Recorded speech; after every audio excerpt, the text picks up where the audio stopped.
Chapter 2764. Qingyu did not react to Snake Lizard's words at first. It was only when Adam reminded her that she snapped back to reality. Young master ran away when we weren't paying attention. Is it too late for us to chase after her now? Sister Jian and Brother Yi are so in sync. This was Qingyu's first thought when she snapped back to reality. You won't be able to catch her. Based on my understanding of Sister Jian, if she runs away, no one in this world other than you, Boss and Hun, can catch up to her. Annie scratched her scalp with a hand over her head, looking dead. Mo Sin, who had left quietly, had returned to the group. He took out a piece of white paper and passed it to them. The words on this paper are left for us by young madam. Once they heard that it was left by Yun Jian, their hearts clenched as they craned their necks to look. There was only one sentence written on the paper. Go back, kids. I'll leave the organization to you. Mo Sin, Adam, Shuang, Linwei, Qingyu, Snake Lizard, and Annie were speechless. On the other hand, Yun Jian and Ce did not need to make an appointment. Not only did they escape tacitly after being found by their respective subordinates, they even met up at the same place simultaneously. It was a tacit agreement that needed no words. It was because this place was the best escape spot for the hot spring restaurant. Xiao Jian, are you ready? Ce asked faintly as he strode to Yun Jian and held Yun Jian's hand. I'll follow you in life and death. I'll never leave you. She held Ce's large palm and spoke resolutely as she looked at Ce's mesmerizing face. The curve of Ce's lips was raised to its highest point as he held Yun Jian's hand, and both of them disappeared into the moonlit night in no time. There was a long-running legend in Mandarin Duck Valley. It was said that there was once a couple. The woman's father was a high-ranking official in the capital while the man was a poor scholar. The two of them were bitterly in love, but they couldn't end it. They eloped hand in hand, arriving at the inn family in a ravine. However, after a long time, the woman's father sent people to chase them to the canyon. In order to save his lover, the woman and the man were forced to the peak of the canyon. The woman blocked a sword for the man. When the man saw that his lover had died, he committed suicide on the spot. 3 years later, 2 towering trees grew out of the barren canyon peak. Every time the trees bloomed, the branches and leaves of the 2 towering trees would intertwine together, cherishing each other. Some said that it was the crystallization of love between a man and a woman. From then on, the canyon was named Mandarin Duck Valley. Every time a couple successfully eloped in the Mandarin Duck Valley, they would never be separated. This was the origin of the Mandarin Duck Valley. At this moment, Yun Jian and Ce, who had successfully eloped, were staying at a place not far from Mandarin Duck Valley. Be it the leader of an Hun group or the kosher mercenaries, none of them would have guessed that Yun Jian and Ce were staying nearby, where they could be easily found. Yun Jian had just finished showering and was lying on the bed with her arms pillowed on the bed. Her front was facing the bed while her legs were crossed behind her. She was only wearing her underwear. She was reading the newspaper. Suddenly, Ce, who came out of the bathroom, got onto the bed and hugged Yun Jian from the back. The magazine in Yun Jian's hand fell to the ground. Ce flipped her over and bit her earlobe. It tickles, don't bite. This was her sensitive spot. Yun Jian shrunk back. What did you call me? Ce bit her earlobe, the curve of his handsome face widening. She blushed and turned her head away. Suddenly Ce kissed her. When she was about to suffocate, he put her down and said in a magnetic tone, Be good, Xiao Jian. Call me. Yun Jian stared at him with her big eyes. She opened her mouth but no sound came out. He kissed her again and only let go after a while. You're not going to call me? I'll do it until you do. He was about to make a move when he said that. Yun Jian hugged him back quickly and rested her head on his shoulder, moaning softly, Han? Chapter 2765. Translator, Endless Fantasy Translation Editor. Endless Fantasy Translation Ce Guxian's Girlfriend, Guxian's Entrance. Page 1/1. When the coquettish voice came from Yun Jian, Ce felt like a string in his heart had been plucked. He licked Yun Jian's earlobe lovingly, causing her to shudder and tingle.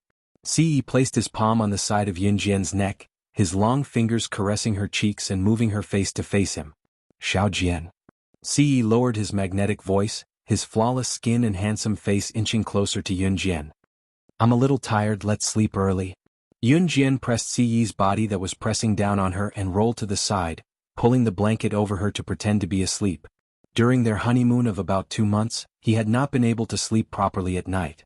He had to drag her to do shameful things every day, multiple times a day. If she were a normal person, she would have been drained dry. Even so, after these 2 months, her waist could not hold on any longer. But he seemed to be completely fine. Seeing Yun Jian turn around and close her eyes to pretend to sleep, Ce wore a mesmerizing smile looking at her slender figure. She was his, from head to toe. The thought drove Ce crazy. Yun Jian kept her eyes shut and breathed softly, afraid that Ce would see through her feigned sleep. Just when Yun Jian thought that Ce would let her go tonight, he extended his arm and wrapped it around her waist, pulling her under him again. Yun Jian was shocked. She felt a chill on her body. Her bathrobe had been removed by someone without hesitation. "Xiao Jian, you sleep, I'll do what I have to do." His devilish voice rang above her head. The stars twinkled in the sky, and the night was still very long. In a certain hotel with excellent soundproofing effect, bursts of sounds rose and fell, one after another. Another 2 months passed. Gu Yunjian's house. Qin Yuru was so busy today that she couldn't even put down her work. She was cooking. He made a table full of delicious food. Today Gu Yunjian's son, Gu Xian, was coming back for dinner with his girlfriend and her parents. This was the first time the elders of the two sides had met, and they were talking about marriage.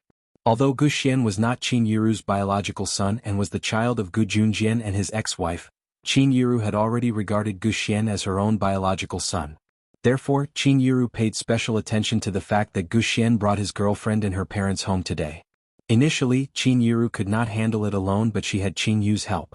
When dinner was almost done, the door opened and Gu Xian came in with a woman in her early 20s with light makeup. "You're here? The food is just ready. Take a seat quickly. It won't taste good when it gets cold." Qin Yuru wiped her apron and came over with a smile. "Mom, this is my girlfriend Jing Liaoyan." Gu Xian introduced his girlfriend to Qin Yuru first. "Yan Xian has been talking about. Come, don't be shy. Treat this as your home. Come in." Qin Yuru greeted Jing Liaoyan with a smile. "Hello, Auntie." Jing Liaoyan greeted Qin Yuru politely. "Hey, Yan, where are your parents? Why aren't they here yet?" Qin Yuru asked as she poked her head out. "They're parking the car outside. They'll be here soon." Jing Liaoyan smiled sweetly, but she held on to Gu Xian's hand as if she was afraid that Gu Xian's parents would not like her. She was a well-mannered and well-educated young lady. Book House Reading Website. Chapter 2766. Translator.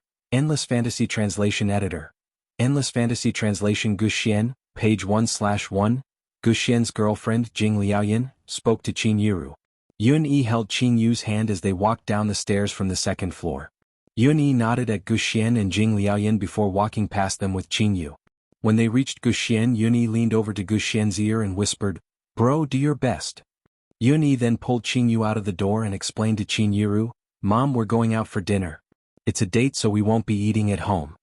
Yun Yi had graduated from university and had set up a mobile marketing store with Yun Jian's help. It was the most prosperous period of the business. "Sai, don't worry." Qin Yuru did not stop her, merely reminding her softly. Not long after Yun Yi left, Jing Liaoyan's parents arrived as well. Father Jing was a businessman and his business was huge, almost becoming one of the top 10 international corporations in the world. Mother Jing was originally an ordinary woman who only got to where she was today because of her husband. Gu Junjian returned home at the same time as well. When both parties met, they were polite at first. There were not many people in the world who would not be polite at the first meeting. However, people could be very realistic when it came to certain issues. Halfway through the meal, Mother Jing asked Qin Yuru, since they were here to discuss the marriage between Gu Xian and Jing Liaoyan. "Since our Yan is interested in your son, there are some things that I'd like to clarify. If Yan were to marry him, how much would the betrothal gift be?" Since the topic had reached this point, Mother Jing didn't feel embarrassed. She continued to speak. "As you all know, our Jing family is an internationally renowned conglomerate. Yan is our only daughter and the future heir of the Jing group. We won't ask for too much. Of course, your family has to fork out at least 100 million for Yan's wedding. Otherwise, I think we should wait a little longer." Mother Jing's words embarrassed Qin Yuru and Gu Junjian. Yun Jian and Ce were both rich, but that was their own money. Yun Jian and Ce were rich, but they couldn't give all the money to Qin Yuru and Gu Junjian. Qin Yuru and Gu Junjian only had tens of millions in savings. When Mother Jing said this, she didn't know that Gu Xian had a younger sister like Yun Jian, because Gu Xian never went out to show off. Otherwise, if Mother Jing knew about Yun Jian's identity, she would never say such things here. "Mom, what are you saying?" Jing Liaoyan heard Mother Jing's words and her expression changed. I'm talking about serious matters. Yin Yin, don't interfere in this matter. It's not something a child like you can interfere in. Mother Jing slapped away Jing Liaoyan's hand and turned to look at everyone. Our Jing family is currently residing abroad and rarely returns to the country. Please don't blame me for being rude. I'm a person who can't say anything nice, so I'll apologize to all of you here. As parents, we naturally want our children to live well. If you can't fork out 100 million, then the difference in our family's financial situation is too big. Let's just forget about this marriage. When Mother Jing said this, Jing Liaoyan immediately stood up with an anxious look on her face. Mom, that's not what you said before you came. Mom, how can you be like this? I don't care. I'm marrying Guxian anyway. Other than him, I won't marry anyone else in my life.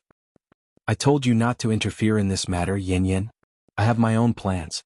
Mother Jing heard her daughter's words and was very unhappy. Qin Yiru and Gu Junjian also looked troubled. Guxian's brows were tightly knitted. Although Guxian had just graduated from university, he was obsessed with racing. He had already won many races and won many prizes. Adding all the money he had saved up, he had saved a few million. After all, he was a young man who had just entered society. It was already considered a miracle that he could save so much money with his own ability. However, this was not up to Mother Jing's standards. Just when the atmosphere in the room reached its lowest point, the door was suddenly pushed open. A young girl in plain clothes stepped through the door. The moment the young girl entered, she attracted everyone's attention. Just when Father Jing, Mother Jing, Jing Liaoyan and everyone else's attention was on the girl, they only saw her smiling face. In front of Mother Jing and the others, she calmly said something that caused an uproar in the crowd.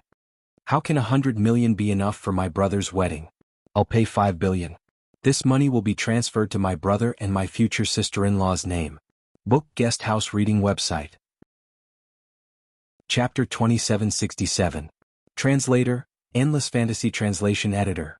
Endless Fantasy Translation Guxian's Racing Team, page 1/1. The words came out of Yunjian's mouth effortlessly, but it shocked most of the people there. Especially Father Jing, who didn't talk much, Mother Jing, who obviously had a glib tongue and knew how to argue with others, and Guxian's girlfriend Jing Liaoyan. They were all stunned on the spot. 5 billion. 5 billion, this. Mother Jing panicked when she heard this. Her face turned pale with fright as she pulled on her daughter Jing Liaoyan's clothes, forcing her to sit back down. Although the head of the Jing family was Father Jing and the chairman of the Jing group was also Father Jing, Mother Jing played a big part in the success of the Jing group today. Mother Jing was obviously a glib talker. In-law, how can you? Mother Jing sat down and looked at Yun Jian before meeting Qin Yiru's eyes. She immediately changed her words. It took less than a minute for her to change from our Jing family, to in-law, to Qin Yiru. Alright, in-law, this is. Seeing Yun Jian walk over, Mother Jing acted as if nothing happened. She held her daughter's hand and looked at Yun Jian with a smile. If it were any other woman, they would probably think that Yun Jian was spouting nonsense without even thinking about it. 5 billion. In this era, it was not something that could be obtained by daydreaming. Moreover, this came from a young girl in her early 20s. However, Mother Jing was different. She was a knowledgeable person, so she chose to believe her unless she was sure that she was lying. With Yun Jian's appearance, Mother Jing's attitude became much better. She even allowed Jing Liaoyan to stay in the Gu family for a few days, saying that she agreed to the marriage. In life, it was inevitable to meet people that you didn't like. Of course, it was impossible to kill every single one of them. Moreover, Jing Liaoyan was a very good girl. Of course, to Jing Liaoyan, Mother Jing was her sky. As long as Guxian truly liked Jing Liaoyan, it was enough. After Father and Mother Jing left, Guxian led Jing Liaoyan to Yun Jian's side. That's my sister, Yun Jian. Guxian proudly pointed at Yun Jian. So you are Yun Jian. My Tingxian often mentions you. Jing Liaoyan grinned at Yun Jian. After laughing, she tugged at Guxian and suddenly bowed deeply to Yun Jian. My mother was rude just now. I apologize to her. If it weren't for you today, Xian and I might have already. Don't worry, Xian and I won't take your money for nothing. At most, we'll just trick my mother. My mother is actually just worried that I'm not doing well. Don't mind it. Jing Liaoyan immediately explained it to Yun Jian. It's fine. Yun Jian nodded. Guxian then went to Yun Jian and put his arm on Yun Jian's shoulder with a chuckle. Sister, I've started a racing team in Longmen City. There's a racing competition tonight at the Longmen City racetrack. Do you want to cheer your brother on? He even winked at Jing Liaoyan as he said this. The reason he chose to meet their parents today was to bring his girlfriend, Jing Liaoyan, who had just returned from abroad, to take a look at his racing team. Gu Xian met Jing Liaoyan when he was studying abroad. After he graduated and returned to China, he focused on racing and even started a racing team. Hearing Gu Xian's request, Yun Jian agreed at once. At night, the Longmen City racetrack was crowded with people. In 2005, smartphones had yet to become popular in this era. People's entertainment was still in these outdoor activities. Yun Jian came with Gu Xian and Jing Liaoyan. "Come, sister, let me introduce you to the members of Gu Xian's racing team. This is the vice-captain of Gu Xian's racing team, Idiot Zhang." Gu Xian put his arm around a delicate-looking boy's shoulder with a smile and introduced him seriously. The delicate-looking boy slapped Gu Xian's hand away and glared at Gu Xian before nodding politely at Yun Jian. "I'm Zhang Qi." Idiot Zhang was obviously a nickname Gu Xian came up with on a whim. Translator, King Bao. Editor, Dark Gem. Chapter 2768. Page 1/1. After Zhang Qi greeted Yun Jian, the Gu Xian team greeted Yun Jian and Jing Liaoyan as well. Gu Xian had just returned to the country and the team had just started, so there were only 5 of them. After some introductions, Zhang Qi and the rest wanted Yun Jian and Jing Liaoyan to watch their race from the spectator stand. Gu Xian spoke up, "Hey, don't underestimate my sister. Her racing skills are unsurpassable even internationally, let alone in Longmen City. Just let the 2 of them stay here." As Gu Xian spoke, Zhang Qi nudged Gu Xian with his elbow. Xian looked there from the Dragon Gate racing team.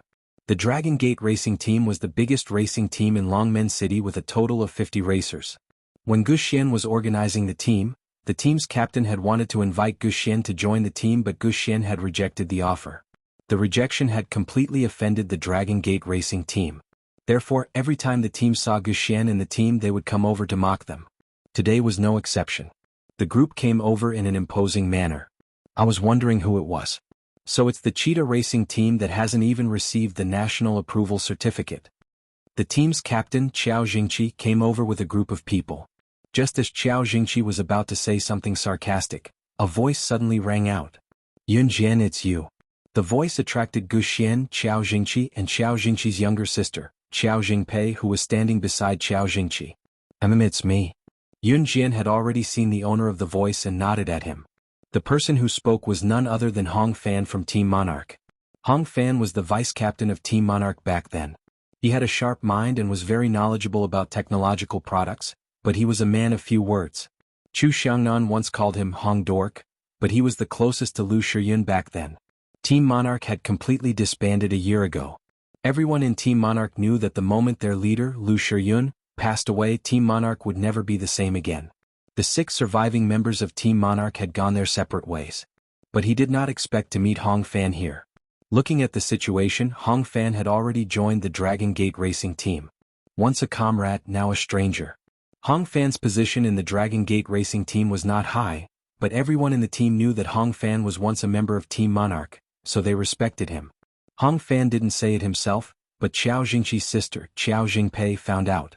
Qiao Jingpei was interested in Hong Fan. "Do you know each other?" Qiao Jingpei asked when she heard Hong Fan asking Yun Jian. Hong Fan ignored Qiao Jingpei. This made Qiao Jingpei dislike Yun Jian, who was originally on Gu Xian's side. "Fan, you were once a member of Team Monarch. Tell me, why did Team Monarch disband back then?"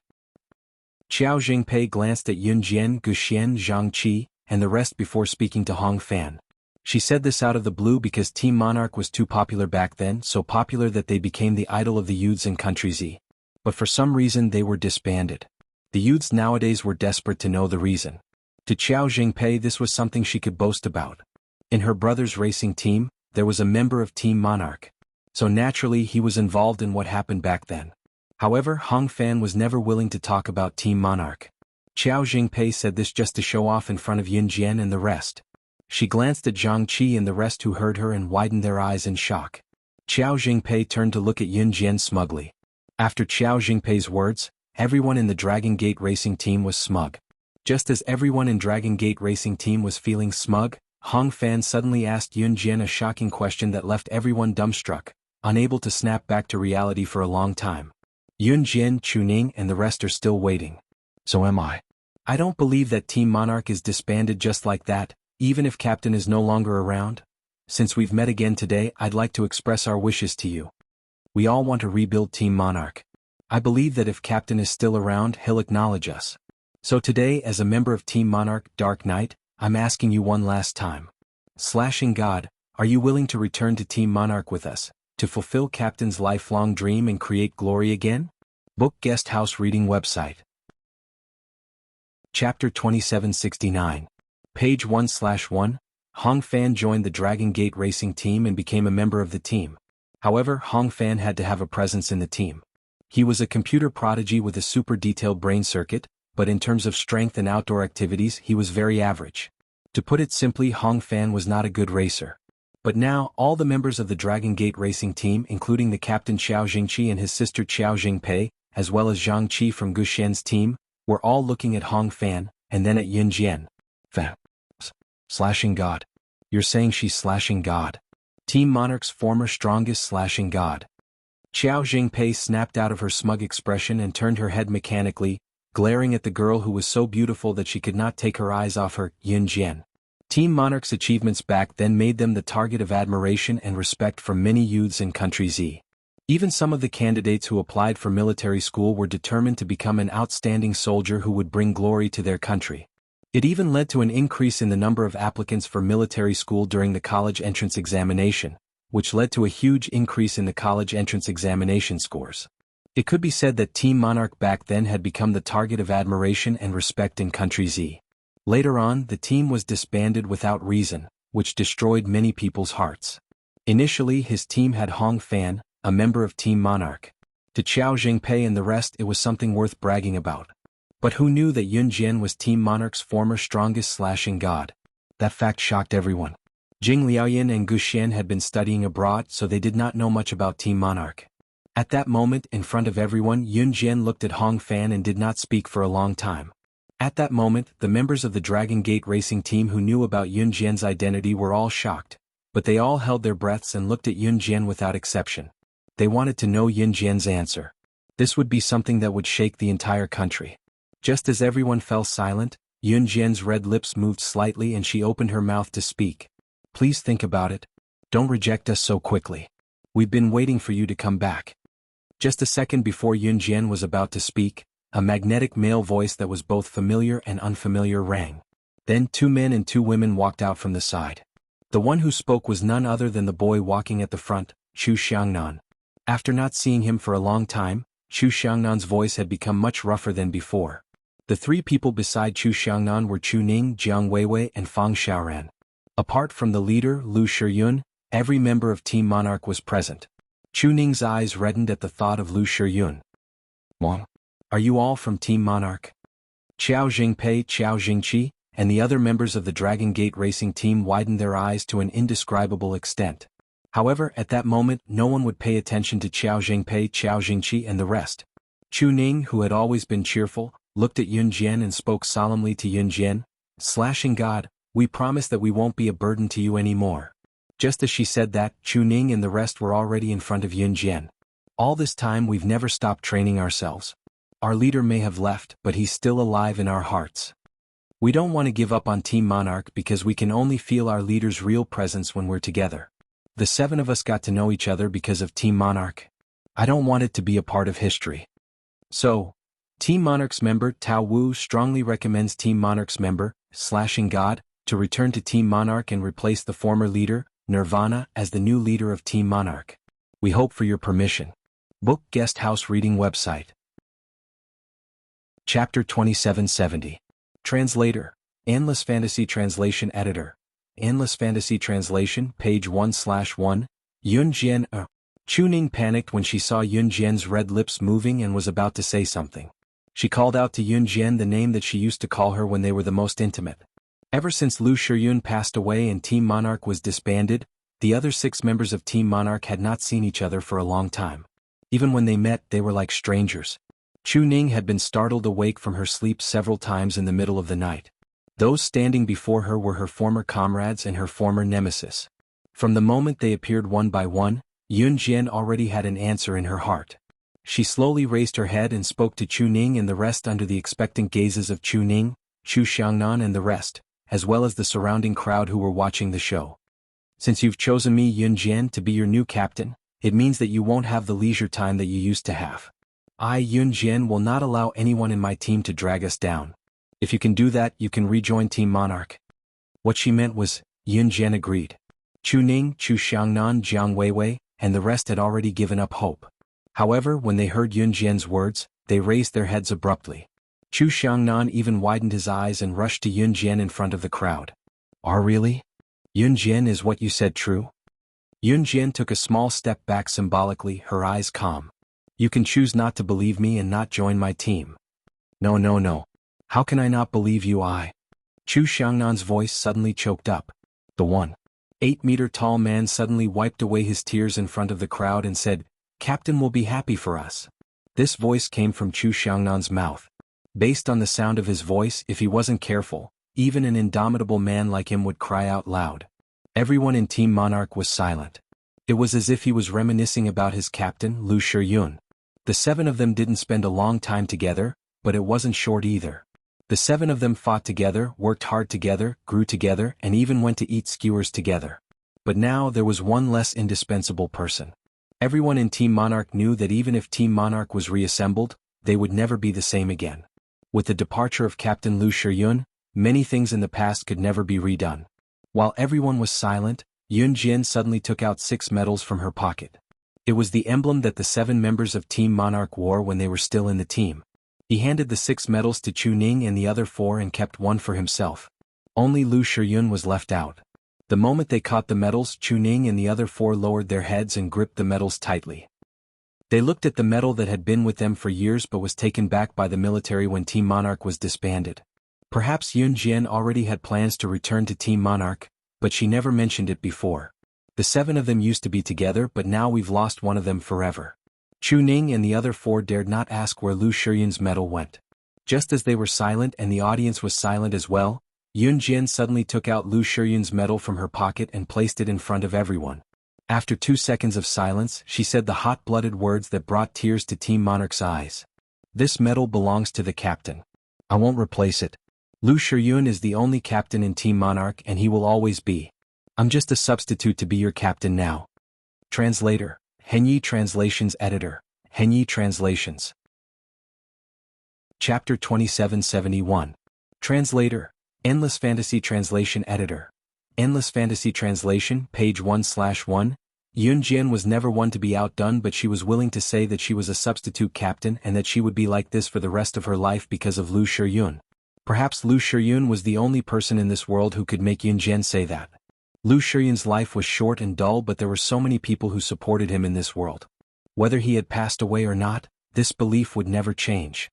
The members of Team Monarch wiped away the tears at the corners of their eyes that outsiders did not understand and went to Yun Jian with a smile that rekindled hope in life.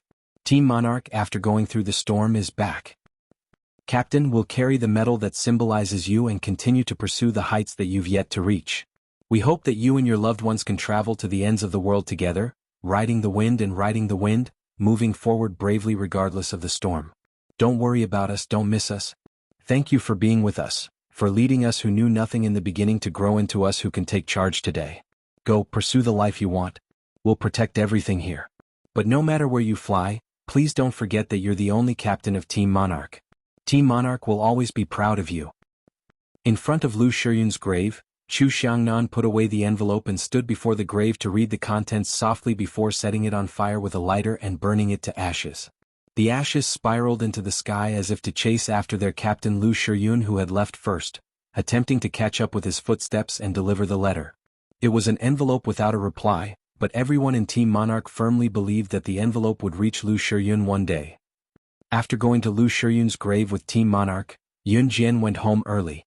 When the Dragon Gate team found out that Guxian was slaying God's elder brother, Guxian was led by their captain, Qiao Jingqi, to apologize to Guxian. What the Dragon Gate team did not know was that Guxian's team would leave Longmen City, Zhe Province, and Country Z in the future to become a world-renowned racing team. Of course, this was a story for another time. Ever since she returned from her 4-month honeymoon with Ce and Ce was dragged back to Enhun by the 4 leaders, Yun Jian would call Ce every night. Compared to Enhun, Yun Jian and her kosha mercenaries were much less involved. She sat on the bed and video-chatted with Ce for 2 hours before the doorbell rang. Yun Jian hung up the video call with Ce and went to open the door. When the door opened, Yiling came into view. Yiling was the girl that Yunjian met when she went to the hunting school. She was now Lin Wei's woman. Before Yunjian could say anything, Yiling looked up at Yunjian and told Yunjian with a sobbing face, "I don't have a place to go. I don't dare to go home. I'm scared that he'll look for me at my house. You're the only place I can think of and the only person I know. Can you let me stay for a few days? I'll leave once I find a place." He was, of course, referring to Lin Wei. Sure. Since Siyi was not around, Yunjian agreed. Hearing this, Yiling finally put on a smile that was uglier than crying and followed Yunjian into the house. After drinking a cup of piping hot water and holding it, Yiling finally revealed the reason why she did not want to be found by Lin Wei. "I went to the gynecology department for a checkup 2 days ago. The doctor said that I exercised too much when I was in the hunting school. There's only a 1% chance of me having a child in the future. I know that he doesn't love me and he won't love me in the future. He can give me a perfect wedding and a future, but he won't give me love. As long as I stay by his side, he'll only have me. It's enough as long as I love him. But I can't have a child. Even the doctor said that this 1% chance is the same as being infertile. You know that he doesn't love me, but he wants a child. I can't have one and I'm afraid that he'll despise me.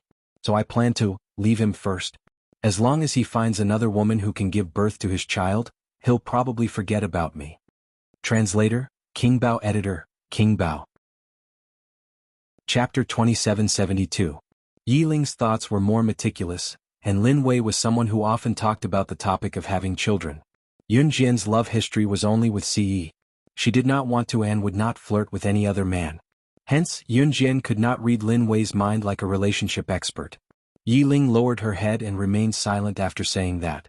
Yunjian said something that was not comforting at all. "You can stay at my house for a few more days." "Thank you, Yunjian." Yiling's hurt heart finally warmed up. Siyi had left in Hun group for 4 months. Naturally, there was a lot of work waiting for him. He would not be back anytime soon. Hence, Yiling stayed at Yunjian's house for a few days without disturbing Yunjian and Siyi's life. Siyi was not at home. During the weekend, Yunjian stayed at home. Zhang Xiaofeng, Chen Sini, and Ling Yichen came to look for Yunjian. They said that a middle school classmate was holding a class reunion and wanted everyone to attend. Not only could they attend, but they could also invite their friends and family. Since the location of the reunion was a barbecue in the wilderness, the more people there were, the merrier it would be. After Yunjian was reborn in Xinjiang town, she transferred to Longmeni Zhang's Year 3 class and not long after. It could be said that she did not spend much time with this group of classmates. It was less than a year. Other than Zhang Xiaofeng, Chen Sini, and Ling Yichen, she only remembered a few classmates who were against each other. The other classmates who did not talk much did not know each other. Yunjian did not want to attend at first. However, after Chen Sini held her hand and acted coquettishly for a while, Yunjian agreed. She even brought Yiling along. There were a lot of people at the reunion, but there were only about 20 of them who were Yunjian's former classmates. The rest of the people who came were the relatives and friends of these former classmates. Most of the students who came were different from the students who had been obedient in school. Whether it was the way they dressed or the way they dressed, they were very different from when they were in their teens. The location of the picnic this time was a small mountain called the Back Mountain Pavilion. There was a place in the Back Mountain Pavilion that had beautiful scenery. It was right next to the shore of a lake. If one accidentally ignited a fire during the barbecue, they could immediately put it out. Therefore, the location of the picnic was chosen here. And now, everyone was standing at the foot of Back Pavilion Mountain. We're still missing one person.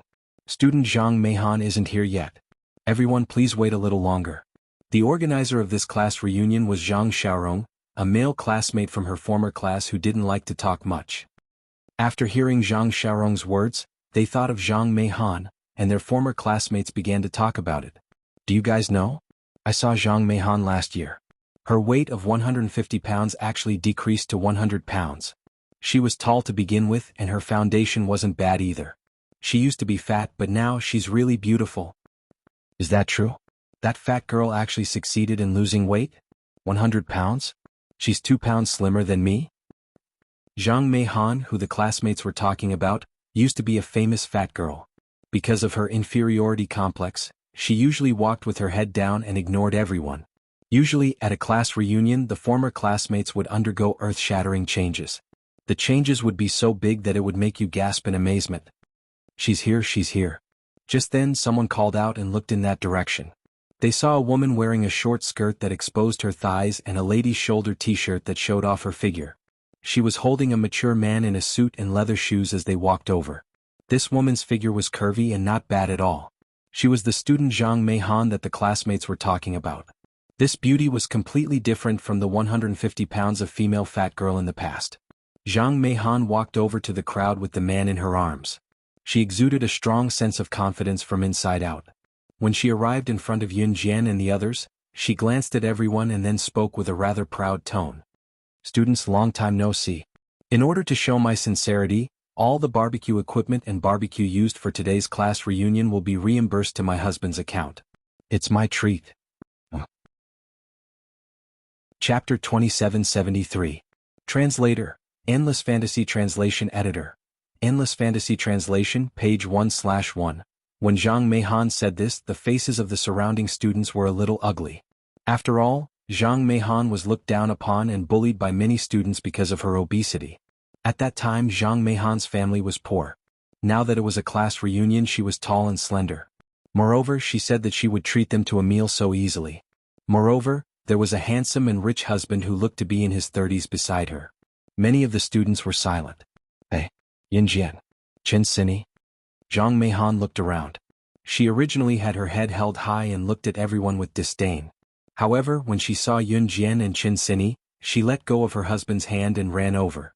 Can you give me a hug? Zhang Meihan looked at Yun Jian and Chen Sini and asked excitedly. Zhang Meihan's presence in class was very low in the past. Yun Jian did not remember her name. Although Zhang Meihan's appearance changed a lot, Yun Jian could still follow her outline and find her figure in her memory. She had unconsciously helped Zhang Meihan with Chen Sini.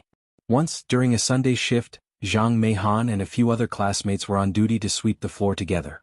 Those classmates said that Zhang Meihan didn't have a boyfriend anyway, so they gave all the work to Zhang Meihan to do. Zhang Meihan couldn't help but retort. Later, Chen Sini found Zhang Meihan sobbing and sweeping the floor in an empty classroom after school. She called Yun Jian to help. After cleaning, Zhang Meihan did not thank Yun Jian and Chen Sini. She lowered her head and ran back home alone. This was a matter that happened many years ago. Yun Jian had long forgotten about it. She did not even know her name. To Yun Jian, it might be a trivial matter that did not matter if it was mentioned or not, but to someone who was in despair back then, it was a ray of hope for survival bestowed by God. Let's not. Look, your husband is looking at us. Chen Sini shook her hand heartlessly. She rejected the hug. However, Zhang Meihan was not angry. She walked to Yun Jian and Chen Sini's side and went up the mountain intimately. Yun Jian did not feel uncomfortable with Zhang Meihan's friendliness. On the other hand, Chen Sini and Zhang Meihan quickly got along well. Even when Zhang Xiaofeng walked beside her, Chen Sini did not pay attention to him. Master, look at her. She has forgotten her old love after she has a new translation. Zhang Xiaofeng put on an angry face and Yun Jian. Yun Jian. Do you still love? Psst, psst. Yun Jian. Zhang Xiaofeng had a helpless expression on his face. Yi Ling, who was walking beside them, did not say anything. Especially when she heard Zhang Xiaofeng and Chen Sini being lovey-dovey, her expression was very gloomy. Yun Jian, I want to walk here alone. Yi Ling suddenly said to Yun Jian. Okay. Yun Jian acquiesced. Yi Ling followed another deserted path and walked further and further away. She came to the other side of the lake and stood by the shore. Looking at her reflection on the water, she felt a chill in her heart. It had been so many days. He should have found a woman who could bear his child by now, right? But as soon as she thought of the possibility that he was with another woman, her heart throbbed with pain. After standing by the lake for a long time, Yi Ling wiped away her tears. Just as she turned around, she suddenly bumped into a strong chest. When Yi Ling raised her head and saw the person who had come, her expression suddenly changed. The person who stood behind her without saying a word was Lin Wei, whom she thought had gone to find another woman to bear his child with. Bookhouse Reading Website. Chapter 2774. Translator, Endless Fantasy Translation Editor. Endless Fantasy Translation. Yun Jian used to be number 1 Lin Wei Yi Ling. Page 1/1. Lin Wei's sudden appearance gave Yi Ling a fright. She took a step back and almost fell into the lake. Be careful. Fortunately, Lin Wei's hands were quick. He grabbed Yi Ling's slender waist and pulled her into his embrace. Only then did Yi Ling not fall into the lake. Yi Ling's heart was pounding in Lin Wei's arms. It was as if there was a voice in her heart screaming that she didn't want to push him away. She wanted to be with him for the rest of her life. She wanted to stay like this for the rest of her life and never let go of his hand again. But she couldn't. Yiling put her hands on Lin Wei's chest and struggled for a while. Lin Wei didn't hug her with all his strength. After Yiling escaped from Lin Wei's embrace, she glanced at Lin Wei and ran toward the mountain where Yun Jian and the others had gone first. After running for a few hundred meters, Lin Wei didn't catch up with her. Yiling was a little disappointed. She quickly continued to run toward the place where Yun Jian and the others had disappeared. What Yiling didn't see was that after she looked behind her and didn't see Lin Wei, she ran toward the mountain where Yun Jian and the others had gone. Not long after, Lin Wei followed her from the bottom of the mountain. He hadn't said a word since he appeared. Yiling couldn't tell whether he was happy or worried from the corners of his eyes. But when he saw Yiling running up the mountain, he followed her silently. Yun Jian and the others had arrived at a suitable place for a barbecue in the pavilion at the back of the mountain. There were more rocks here and fewer trees.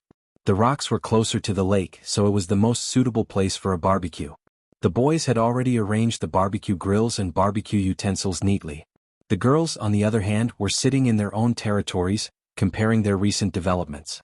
People like Zhang Meihan could be considered to be one of the few who were doing well. Therefore, Zhang Meihan was very confident when she first appeared. Some girls who were jealous of Zhang Meihan simply stopped talking, while those girls who wanted to get close to Zhang Meihan all gathered around Zhang Meihan. Yun Jian was sitting beside Chen Sini when she saw Yiling running towards her in a hurry. "Yun Jian, he's here," Yiling said to Yun Jian anxiously. Looking at Yiling's expression, it was obvious that she did not expect Lin Wei to come here to look for her. She thought that Lin Wei would find another woman after knowing that she couldn't give birth to a child. He had said that he could give her anything except love. What she wanted to do was very simple, and that was to give birth to his child. However, she could no longer conceive. Now that Lin Wei had come looking for her, all of this was beyond Yiling's expectations. "Follow me." Yun Jian didn't say anything else. She just said indifferently. These words made Yiling nod fiercely. "Yun Jian, we remember that you gave up the best high school in our city to go to a military school outside the city. How are you doing now?" Just as Yun Jian whispered to Yiling, a girl in a floral dress asked Yun Jian.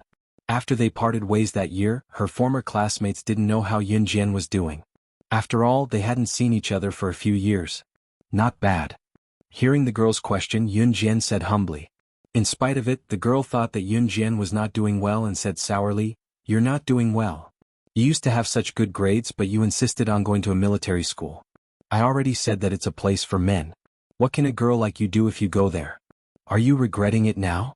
Sai, women should know their place. Why did you have to go to a military school?" The girl's words were laced with a hint of sourness that came out of nowhere. Yun Jian's eyes darkened. Before she could reply, Zhang Xiaofeng was already annoyed. He picked up a stone and threw it on the ground. He stood up and retorted, "What are you talking about? My master was the only military school student who won first place in the Z country's Special Forces selection. He represented Z country and went to the internationally famous hunting school to further his studies. What are you talking about? What do you know?" Book Guest House Reading Website. Chapter 2775.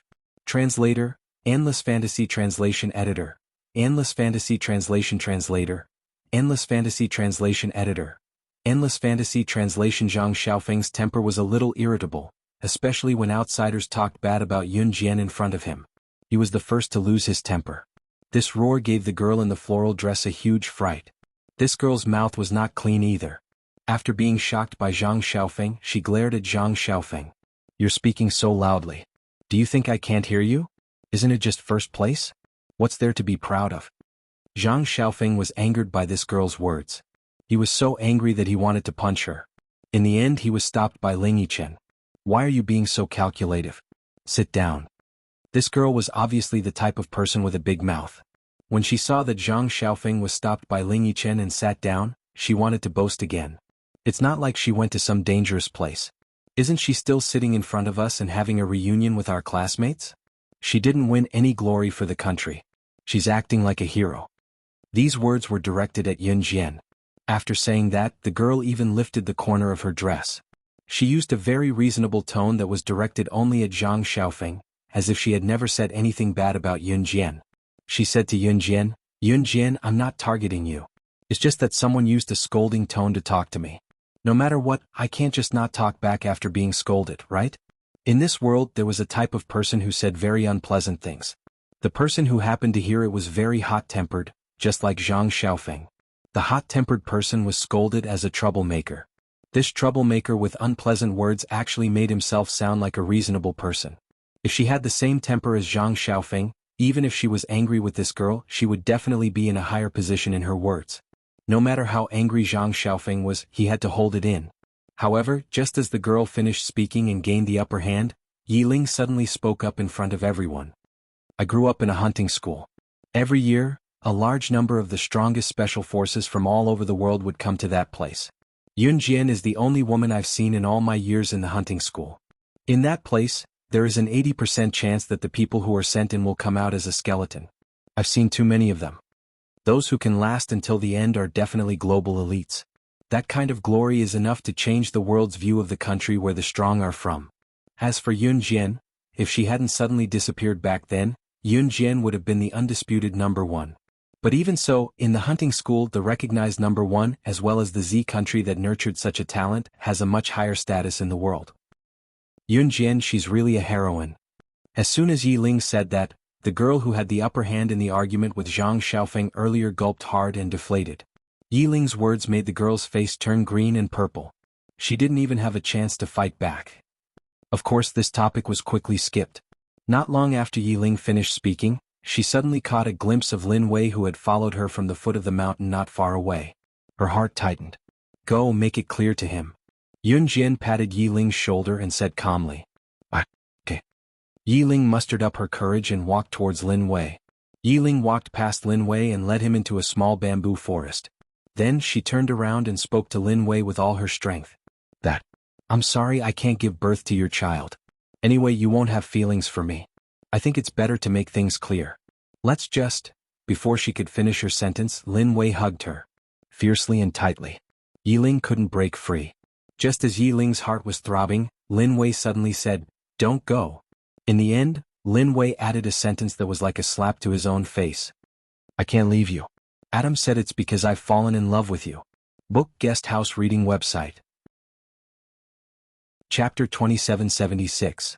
Translator. Endless Fantasy Translation Editor. Endless Fantasy Translation Translator. Endless Fantasy Translation Editor. Endless Fantasy Translation. Lin Wei himself had a serious aura when he spoke. Any kind of words would sound very serious in Lin Wei's mouth. So when he opened his mouth, Yi Ling was stunned on the spot. She was so shocked by his words that she couldn't move. So, don't go. Just when Yi Ling was shocked by Lin Wei's words, Lin Wei let go of Yi Ling and pressed down on Yi Ling's shoulders with both hands. He continued to shout at Yi Ling. A certain someone once said that he could give her anything other than love. This sentence was engraved in Yi Ling's heart, and she also understood her position. He would never fall in love with her, so from the start Yi Ling had never thought of this possibility. She felt that she only liked him one-sidedly, and had never yearned for his love. So when she heard Lin Wei's words, Yi Ling still couldn't come back to her senses. You really? But didn't you say that you could give me anything other than love, as long as I give birth to your child? Yi Ling couldn't help but feel her heart beating fast. She raised her head to look at Lin Wei and asked. At this moment Yi Ling's heart flashed with warmth. It was a sweet feeling. Lin Wei didn't like to talk. At this moment, he reached out and grabbed Yi Ling's slender hand and placed it on his face. Hit me as you wish, forgive me. In Lin Wei's mind, the only way to solve problems was to win or lose in a battle. That's right, to put it bluntly, it was a fight. But when it came to Yi Ling, even if she hit him, he would never retaliate. Yi Ling's hand froze in midair when Lin Wei placed it on his handsome face. She looked surprised. If you feel that it's not enough, use this. Forgive me. Lin Wei raised his voice. At the same time, he took out a dagger from his belt and passed it to Yi Ling's other hand. Yi Ling was shocked by Lin Wei's actions. She raised her head and looked at him in shock. Lin Wei's face was filled with killing intent. Obviously, the murderous intent on Lin Wei's face was directed at him. He had bullied her until she ran away from home. He even had the intention to kill him. However, Yi Ling was instinctively frightened by the murderous look on Lin Wei's face. She held the dagger that Lin Wei stuffed into her hand and took a big step back. She was not afraid of Lin Wei, but she was frightened by the killing intent on Lin Wei's face. He had never acted like this in front of her before. At this moment, he seemed to have returned to his role as the chief instructor of the Inhun organization's assassin training camp. Lin Wei's directness shocked Yi Ling. She took a step back and Lin Wei grabbed her hand that was holding the dagger. He wanted to drive her hand into his own body without hesitation. This was the most direct way for Lin Wei to apologize to Yi Ling. He didn't know why Yi Ling wanted to leave, but his first instinct was that he had done something wrong. Therefore he had to ask for forgiveness. "What are you doing?" Yi Ling was shocked when she saw this. After all, she grew up in a hunting school. Yi Ling was a woman who had killed a lion with a dagger. She stopped herself from stabbing Lin Wei with her hand that was holding the dagger. Her other hand also grabbed the dagger and pulled it back. Fortunately, Lin Wei did not use his full strength. Yi Ling grabbed the dagger and threw it to the ground. She grabbed Lin Wei's clothes with both hands and said anxiously to him, "You didn't do anything wrong. It's my fault that I left. I can't give birth to your child. The doctor said that there's only a 1% chance that I can give birth to your child, so..." Yi Ling was a little anxious when she said this. But as soon as she said this, Lin Wei covered her mouth and spoke first. "How can a child be more important than you? Don't give birth." Book Guest House Reading Website. Chapter 2777. Page 1/1. To Lin Wei in the past, love was something that he would never touch in this world. Finding a woman to have children with was the most important thing. Other than that, he couldn't give women any so-called love, so having children was the most important thing. But now he had to let Yi Ling leave his side forever. This was even more unacceptable than being unable to have children. "You." Yi Ling looked up at Lin Wei in shock. The astonishment on her face was indescribable. Then you really don't mind that I can't have children?" Yi Ling still couldn't believe it. She looked up at Lin Wei and asked the question that she was afraid of but also wanted to know the answer to. Is there a difference between being able to give birth or not? Unexpectedly, Lin Wei said such a sentence. "Then will your parents dislike me?" Yi Ling asked nervously. As soon as she finished asking, she paused and raised her head to look at Lin Wei. Lin Wei said, "I don't have parents." Yi Ling realized that she had asked the wrong question. She was about to apologize to Lin Wei, but Lin Wei didn't give her a chance to speak. He continued, "You're enough." Lin Wei was indeed someone who didn't know how to say sweet nothings, but in Yi Ling's ears, these few words were more moving than the words of any glib-tongued boy. Yi Ling was shrouded by Lin Wei's tall figure. She lowered her head slightly, but her cheeks were rosy. She nodded. "After 2 years, when you two have recovered, you can try IVF. As long as you have money, it won't be a problem." Just as Yi Ling was nestled in Lin Wei's arms and couldn't control herself, a woman's voice came from the side. Lin Wei wasn't surprised, but Yi Ling turned to look. Unbeknownst to them, Yun Jian was already standing there. "Ah, Yun Jian. When did you get here?" Yi Ling was so scared that she quickly extricated herself from Lin Wei's arms. "From the beginning to the end." Yun Jian smiled and snapped her fingers. After she finished, she turned around and said these words to Lin Wei before she left the place. "Treat her well." Lin Wei took Yi Ling away. The class reunion ended after the lively barbecue. Zhang Xiaofeng and Qin Sini were living a very happy life now. Because of Yun Jian's intervention, Zhang Xiaofeng and Qin Sini's parents revealed that they were not blood-related cousins. Only Zhang Xiaofeng and Qin Sini knew the truth. After returning home, Yun Jian received a letter. She didn't care about it at first, but the moment she opened the envelope, her attention was attracted by the signature. It was a letter from Shinji. But Shinji hadn't personally sent it. The letter was from one of Shinji's subordinates. He said that Shinji had told him to find an opportunity to send this letter to her after she died. The content of the letter was very simple, with only a few short sentences. But the words had Shinji's style. 006 When you see this letter, I will no longer be alive. You are the goal of my life, but I'm sorry it's not to surpass you. In order to find a reason to continue living, I couldn't sleep at night until I met you. 006 I'm saying all this to let you know that I don't value you that much. But thank you for appearing in my life. Even without me, you have to continue working hard. And 006 I love you. Translator, Henyi Translations Editor, Henyi Translations. Chapter 2780. Page 1/1. No matter how Yun Jian tried to explain, Ci refused to listen. He pressed her against the window that was not closed and the curtains were not drawn, causing her legs to wobble. Yun Jian knew that Ci did not suspect her. Those were all excuses. What he really wanted was to be with her. Cough. Cough. Cough. Mama Papa, Mama Papa. It was 8 o'clock at night that Yun Jian went to bed. Just as she was let off by Ce, the children's babbling came from downstairs. Ce's brows were tightly knitted together. Yun Jian saw how Ce's expression darkened, looking like he was about to rush up and beat up the children just by hearing their voices. She kissed Ce and Ce's expression eased. "I'll go take a look," Yun Jian told Ce and opened the door.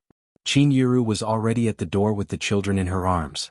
After the children were born, Qin Yiru was the one who took care of them. Xiao Yunju, Qin Yiru and Gu Yunjian's children were all taken care of by Qin Yiru. Of course, all of them were fed until they were plump and chubby. "Xiao Jian, your dad and I have signed up for a spring outing for the elderly in our neighborhood. We're leaving for the province tomorrow. Take care of the kids for 2 days first. I'll take care of Yuan Yuan and Mingyu when I'm back," Qin Yiru told Yun Jian. The villa neighborhood where Qin Yiru lived would organize a spring outing for the elderly every spring. In short, it was a spring outing for all the elderly in the neighborhood. The elderly who lived here usually came from well-to-do families, so they would usually go out for a few days. "Okay, Mom? Have fun with Dad," Yun Jian promised as she took the little boy and the girl. "Yeah. Sleep with Daddy and Mommy. Sleep with Daddy and Mommy." The little boy exclaimed excitedly when he was carried to the bed. The little guy could already speak some common words. The girl was slower to learn than the child, but she could already say some simple words. "Stinky." When he was carried to Yun Jian and Ce's bed, the girl kicked the child and snorted. Stinky meant stinky older brother. The child did not make a fuss or whine to make a fuss when he was kicked. If it was Zhou Yiran, the little guy would have already rushed over to fight with Zhou Yiran. Qin Yiru and Gu Junjian came back to take the girls and the children to leave to their own to take Yun Jian to the Yun Jian. Ce returned to Anhun as well. Yun Jian went back to study at the University of Electronic Science and Technology of China. Yun Jian was in her 4th year and was about to graduate. The 4th year was a busy time. Yun Jian did not go to school and only attended in name. In the last few months of her 4th year, the school required her to stay in school. That was why Yun Jian went back to school. She studied in school for a few days. When she came out of the martial arts club, she was followed by members of the martial arts club and many other students. Everything was fine. However, when Yun Jian came back to the university a few days ago, Peter, who was caught by Yun Jian stealing a treasure from Z country's province and was later invited to join the kosher mercenaries, kept pestering her. As a matter of fact, Pete, who had been pestering Yun Jian for a few days after leaving the martial arts club, suddenly appeared and chased after her. In front of the martial arts club members and all the college students who passed by, he yelled at Yun Jian and made a big fuss about stealing. He was blatant about it. "Snake. Lizard said that I can ask you to teach me things after I've been in the organization for 3 years. This is the privilege of the higher-ups. So hurry up and teach me how to steal. Hurry up and teach me the safest way to steal without being discovered." Book Guest House Reading Website. Chapter 2781. As soon as Peter came over, Yun Jian kicked him into the smelly ditch. "Oh, brother, you're here again? But I suggest you go to a mental hospital to have your head checked. Why did you have to learn how to steal?" Zhou Huntao from the martial arts club had seen Peter more than once. He scratched his head and stuck out his tongue before speaking to Peter. He obviously treated Peter as a mental patient, who would beg the Rin school to steal in broad daylight. Zhou Huntao shook his head with a helpless expression. "Go back and stay," Yun Jian glanced at Peter indifferently and said in a flat tone. Hearing this, Peter knew that Yun Jian wanted to chase him away. He quickly climbed out of the ditch and shouted at Yun Jian, "Don't! I've been in the organization for so many years and haven't improved at all. I can't take it anymore. Hurry up and teach me. Hurry." Peter was a godly thief who pursued improvement. Otherwise, he wouldn't have agreed to join the kosher mercenaries. 5 years.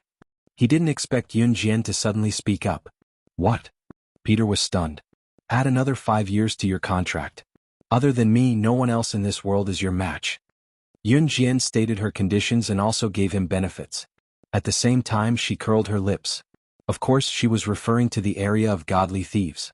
As long as Peter agreed, no one else would be his match. The conversation between the two of them stunned the surrounding people. They couldn't understand what they were talking about at all. Finally, after Peter received Yun Jian's promise, he returned to the kosher mercenaries with satisfaction. After staying in Jiangqing City for 2 days, Yun Jian left the school with Mo Bufan and Zhou Huntao from the martial arts club. She was about 14 years old and had 2 rustic ponytails standing across the street from the school. She waved her hand and called out, "Sister! Sister Yin Jian. When Zhou Huntao saw this, he glanced at Yin Jian and smiled wretchedly. Yo, President, who's that little girl who's calling you so enthusiastically? Do you know her? Yun Jian stared at the 14-year-old girl across the street. She paused for 2 seconds before nodding. Yes. She knew him. At this moment, the young lady on the other side of the road had already looked left and right. Seeing that there were no cars around, she ran over. It was Lu Ying. Back then, Yun Jian represented the University of Electronic Science and Technology of China in Jiangqing Normal University and went to the countryside to teach in the poor mountainous areas. She stayed at Lu Ying's house for 7 days. The little girl, Lu Ying, and her younger brother, Lu Shi, had always lived with their grandmother. Back then, it was Yun Jian who helped them find their mother, who had been imprisoned by the gang leader. The little girl, Lu Ying, was only 11 years old at that time. In the blink of an eye, she was already 14 years old. The little girl, Lu Ying, had always remembered Yun Jian and wanted to leave the mountains. Her academic performance was excellent. When she was in junior high school, she was in the top 3 in the entire H province. After the results of junior high school came out, it caused a sensation in H province. Countless schools threw football at the little girl, Lu Ying, wanting to invite her to enter junior high school to fulfill her wish of leaving the mountains and waive all the tuition fees. Unexpectedly, Lu Ying chose to come to Jiangqing City in Zhejiang Province to study in junior high school where Yun Jian studied. However, junior high school in Zhejiang Province did not waive tuition fees. Fortunately, the government subsidized it, so Lu Ying took the subsidy and worked at a junior high school in Jiangqing City. Compared to the 11-year-old Lu Ying 3 years ago, she had grown to be very lively. She was almost 1.6 meters tall. After running over from across the street, Lu Ying handed the cake she had brought back from work to Yun Jian and said shyly to Yun Jian, "Sister Yun Jian, this is for you." Chapter 2782. Translator, Endless Fantasy Translation Editor. Endless Fantasy Translation, page 1/1. Yo, little girl, you're quite pretty. Zhou Huntao whistled. This action made Lu Ying's face turn red. Have you learned the martial arts moves in the past 2 days? I'll check them one by one later. If you don't know, run around Jiangqing City. Yun Jian saw Zhou Huntao flirting with Lu Ying and kicked him lightly. No. President, I'll go right away. Zhou Huntao staggered forward. As he ran, he turned his head and left Lu Ying a cool gesture. Little girl, come to our school more often and eat more. I'll wait for you to grow up. As he spoke, he ran away with a group of students from the martial arts club. President, we'll take our leave first.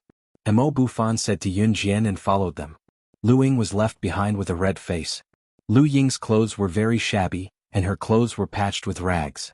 Her twin ponytails were also very rustic, but she looked very pure. Because she was thin, the tight pants and tights were loose on her body and couldn't hold them up. Yun Jian took good care of Lu Ying when she came to Jiangqing City. After all, the little girl came here because of her. Are you used to living here? Yun Jian saw that the people from the martial arts club had left. She turned to Lu Ying and asked, Yes, I'm very used to it. I used to yearn to live in a big city. Now that I'm in school, my classmates are very good to me. Even the manager of the cake shop. Lu Ying said with a smile. Her tone was relaxed. The manager of the cake shop was the one that Lu Ying worked for. Yes. Yun Jian nodded. In the end, she took out a black pen from her trouser pocket and wrote a phone number on Lu Ying's hand. Remember to lend me your phone if you need anything. Okay. Thank you, Sister Yun Jian. But I'll be fine. Lu Ying held the phone number that Yun Jian wrote for her tightly in her hand. Then, Sister Yun Jian, I'll go to work first. Lu Ying said, waving at Yun Jian. She bared her teeth, turned around and ran away.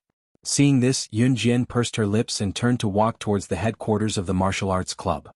Lu Ying was working at the cake shop. It was already 10 o'clock in the evening when she got off work. Today, the cake shop owner had just given Lu Ying a month's salary. 500 yuan. Because it was a temporary job, the pay was not much, but for Lu Ying it was already very good. Holding this sum of money, Lu Ying already had a plan in her heart. She wanted to buy a birthday present for Yun Jian.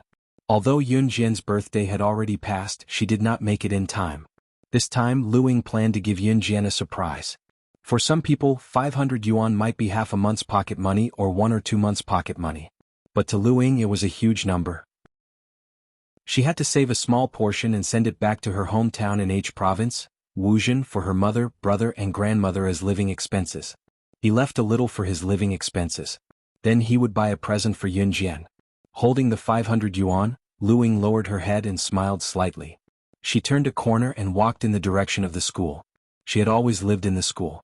But the moment Lu Ying turned the corner, she suddenly saw a few young men standing at the corner with a few baseballs and iron rods in their hands. Lu Ying instinctively stopped in her tracks. Just as she was about to turn around and take the long way back to the school, she saw that these young men with baseballs and iron rods had already surrounded her. One of them even pointed at the money she was protecting in her arms and blackmailed her confidently. "Hey little girl, you're a student of Jiangqing Junior High School, right? Just now, we saw that the shop you worked at gave you a salary? Hehe, we're a little short on money recently, so lend us some money to spend. In the future we'll take care of you in Jiangqing. Whoever dares to bully you is bullying us." Book Guest House Reading Website. Chapter 2783. Translator, Endless Fantasy Translation Editor. Endless Fantasy Translation, page 1/1. 15 days later. Yun Jian had just stepped out of the school gates. In another month or two, Yun Jian would be graduating from the University of Electronic Science and Technology of China. This also meant that her school life was about to come to an end. Yun Jian grew up in an Han group. Although she did not have the chance to study from elementary school to the second year of junior high, she would still go to school in her free time from junior high to senior year, even though she did not go to school every day like the others. It could be considered as making up for the time she could not go to school. Now she was about to graduate. She was looking forward to it. "Hey President, are you going back to your hometown this week? I heard your hometown is in Longmen City and you have to take the bus from the station? Let's go back together." Zhou Huntao from the martial arts club caught up to Yun Jian just as she stepped out of the school gates. Yun Jian did not stop walking as she nodded. "Oh right, why hasn't the little girl who gave you cake 2 weeks ago come back after so many days?" Zhou Huntao could not help thinking of Lu Ying. Yun Jian's eyes darkened when she heard that. The place where Lu Ying worked was a cake shop near the station. When she passed by, Yun Jian did not see Lu Ying, who was usually busy in the shop. "I'll go take a look," Yun Jian said to Zhou Huntao and entered the shop. "Oh, I'll go too," Zhou Huntao said and followed her in. The manager of the cake shop was a middle-aged man nearing his 40s. When he heard Yun Jian asking about Lu Ying, his expression changed. After leaving the cake shop, Yun Jian went straight to the city hospital. Something had happened to Lu Ying. That night 15 days ago, she was extorted by a group of boys from a nearby university when she had just been paid 500 yuan. Lu Ying would rather die than hand over the 500 yuan because to her, it was not only her living expenses for the next month, but it was also the living expenses of her mother, brother, and grandmother who lived in the poor countryside. Just walking from the village to the school took 2 hours. When the group of boys from the nearby university saw that Lu Ying refused to hand over the money no matter what, they felt that they had lost face. Thus they started to beat and kick Lu Ying. Originally he just wanted to let Lu Ying know how powerful he was. However, he did not expect that he would accidentally hit Lu Ying's head with the iron rod. Lu Ying was knocked unconscious on the spot. The group of boys was so scared that they ran away. If Lu Ying had not been discovered by a passerby, Lu Ying would have died on the spot. Later he was sent to the hospital for treatment and his life was no longer in danger. However, he was still severely concussed and had some sequelae. Lu Ying's mother was far away in H province. The cake shop owner said that Lu Ying's form teacher, Teacher Zhou, had gone to the police station on behalf of Lu Ying's parents. She said that she had found the boys who had committed the crime and was dealing with them.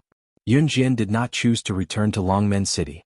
She went to the hospital and went to the local police station after seeing that Lu Ying had fallen asleep. When Zhou Huntao found out about this, he didn't go home. Instead, he hurriedly left with Yun Jian.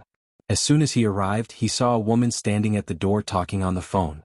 This woman was none other than Teacher Zhou, the form teacher who had represented Lu Ying's parents in suing the boys who had committed the crime. According to the nurses in the hospital, it was Teacher Zhou who had paid for Lu Ying's medical fees.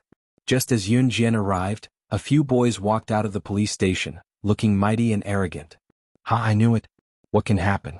We didn't hurt the girl on purpose. She's severely concussed and not dying. Can't we just get my mom to compensate us?" That scared me. I thought something big was going to happen.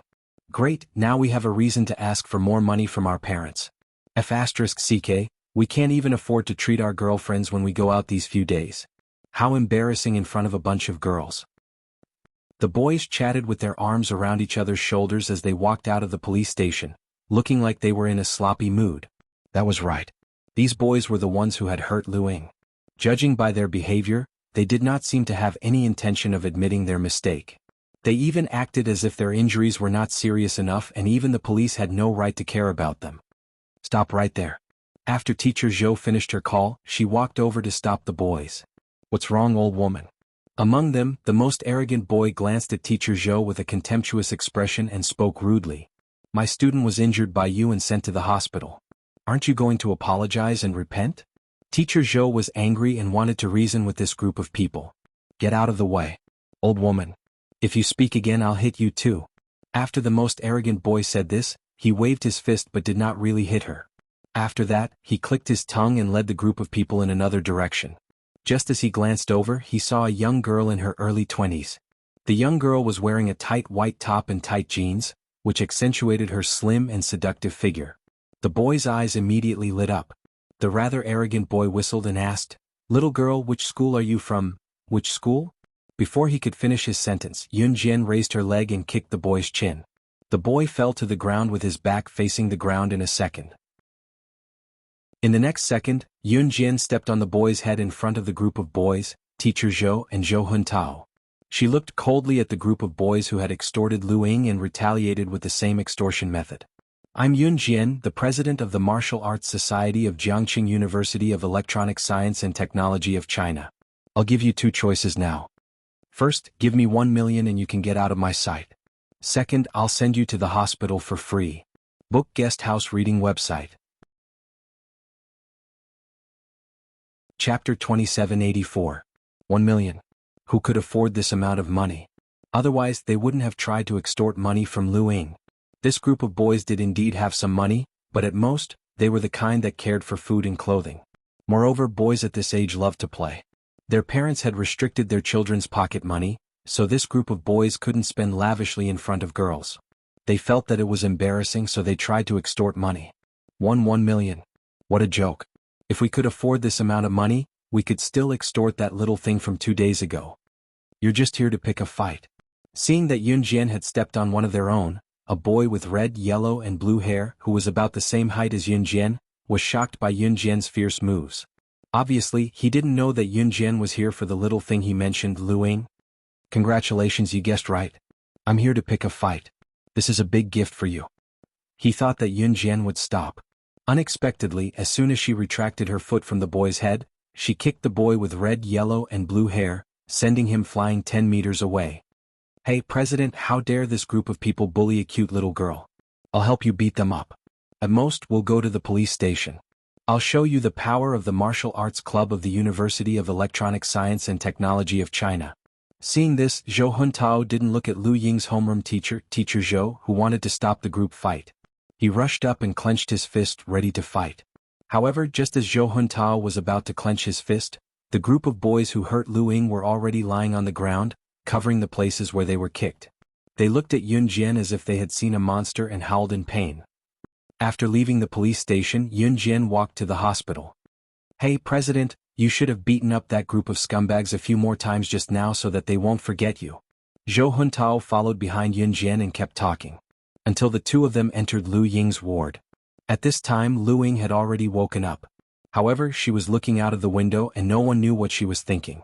Seeing Yun Jian and Zhou Huntao enter the house, Lu Ying opened her mouth. She was no longer as spirited as before. She looked a little disappointed. Sister, why is the outside world so different from our world? Grandma said that although the people in our world are poor, they would rather starve to death than steal or rob. Grandma said that the era her grandfather lived in was really poor. At that time it was dry and there was no rain in 4 seasons. The harvest of a year was not enough to eat. My great-grandfather starved to death. But even at the last moment, he didn't have the intention to steal people's money and food. Why? Shouldn't all the children in the village yearn for the outside world, the big city, be very friendly and peaceful? Why was it that when she came here she suddenly realized that the perfect world that everyone was looking forward to was actually not so perfect? Were their expectations all this time right or wrong? As president, what does this little girl mean? Why can't I understand? Zhou Huntao scratched his head and asked while standing behind Yun Jian. Zhou Huntao naturally did not understand because he had never experienced this kind of disappointment. Yun Jian did not answer Zhou Huntao. She just moved her red lips slightly. Under the gaze of Lu Ying and Zhou Huntao, she suddenly said to Lu Ying cruelly, "This world is not as perfect as you think. It is only more unbearable and cruel. If you can't get used to it, go home. At least you have a home to go back to now. Unlike me in the past, I always had myself behind me." Chapter 2785. Yun Jian did not wait for Lu Ying's answer. She left the hospital straight away. Zhou Huntao was about to leave, but when he saw that Lu Ying's emotions were unstable, he messed up his hair and shouted, "I'll go." Then he ran out to make a phone call. He planned to stay in the hospital overnight to accompany Lu Ying. He had a loud voice and was not very mature, but he had a kind heart. Looking at Lu Ying's tiny frame, he pitied her, so he volunteered not to go home and stay with her. Longmen City Qingyu's house was a mess. Gu Nianji had left, lured back to Deity Continent by Li Nong. Lung Mei had left, captured by Di Lin and brought back to Blood Doll. Si Luo and Luo Mei had left Longmen City a long time ago. Qingyu began to let herself go. Currently on the couch in Qingyu's house. Qingyu wore a tight white singlet, her fair arms bared carelessly as she sat on the couch. Her legs that were only clad in a pair of loose shorts were propped up on the back of the couch that was higher than her butt. He reached into the large bag of potato chips in his arms and threw them into his mouth. Crunch, crunch, crunch. He chewed on them until the chips were everywhere. There were also a lot of clothes scattered around. Qingyu was watching the Calabash Brothers on the color TV in front of the couch with a frown, staring at it nervously. She had watched the Calabash Brothers so many times that she was sick of it, but every time she saw the important part where her grandfather was taken away by the sprite, she would tense up physically and mentally. It was a joy to watch it over and over again. Yuni shook her head and took off her apron helplessly, coming out of the kitchen where the dishes had just been cleaned. Halfway through her potato chips, Qingyu suddenly hopped off the couch and ran to the fridge barefooted. She took out a sealed bottle of red wine and ran back to the couch, waving at Yuni. "Yuni Gij, Sister Jian gave me this bottle of red wine a while ago. It's expensive, do you want to have a taste?" For some reason, Qingyu had learned to call Yuni Yuni Gij, in a coquettish voice since some time ago. The girl's soft voice tickled Yuni, making him tingle all over. He really wanted to press the tempting Qingyu beneath him and play with her. Yun-Yi suppressed her wicked thoughts and walked over to snatch the red wine from Qingyu's hand, raising it high. "You're not allowed to drink." "What? Why? Yuni-Gij, it's fine if you don't want to drink with me, but why can't I drink too?" Qingyu jumped up but could not reach Yun-Yi's hand. She grabbed the corner of Yun-Yi's shirt with one hand and pouted. "How many bottles of red wine has Xiao Jian given you? Drinking it every day isn't good for your health." Yun-Yi walked to the sink and poured the red wine into the sink in front of Qingyu, washing it away with the water. "No.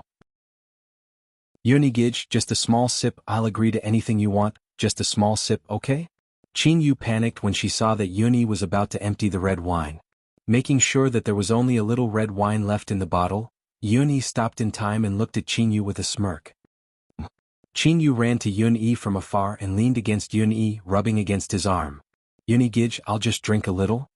Her voice was so soft that Yun-Yi could not control herself. "You'll agree to anything?"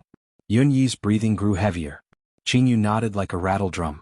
Yun-Yi pressed Qingyu against the sink with one hand and lowered his head to whisper wickedly in her ear, making his request. "Come to the bedroom with me. I'll return it to you after we're done with what we have to do." Chapter 2786. What Yun-Yi said sounded like a boss of a business who was over 50 years old, had shifty eyes and was not even as tall as Qingyu, but wanted to get a room with a young girl just because he was rich and powerful. It was a balding, beer-bellied boss who was clearly not supposed to be doing things his age but relied on his wealth and power to force a woman to submit to him. Coming from Yun-Yi, however, the words had a different meaning. It felt like it was only natural. Qingyu watched Calabash Brothers every day, but she understood what Yun-Yi meant. Blushing, she pushed Yun-Yi away and walked out of the kitchen with a pout. "No. I'll just ask Sister Jian for another bottle of red wine. It's only a sip, I don't care for it." Just as she said that, Yun-Yi's wicked expression did not change.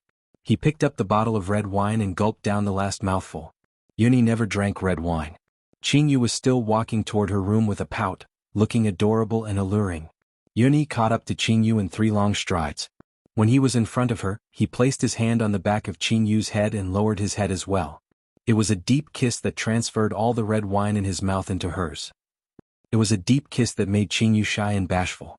When he let go, Qingyu wiped her lips with the back of her hand and jumped up to pat Yunyi before running back to her bedroom. She even locked her bedroom door. I won't let him in. Bad guy. In the bedroom, Qingyu lowered her head again at the thought of Yunyi feeding her red wine in such a way. Placing her hands on her cheeks, she patted them twice softly, planning to leave the bedroom after Yunyi left her house. Too shy, too shy. Little Qingyu opened the door. Just as she stepped into the bedroom, Yunyi's magnetic voice came from outside. There was even a hint of naughtiness in his voice. Oh, I'm not feeling well today. Can you help me throw away the trash in the living room and go home? I'll look for you tomorrow and then we can go to the movies together. Qingyu's eyes darted around, her gaze drifting.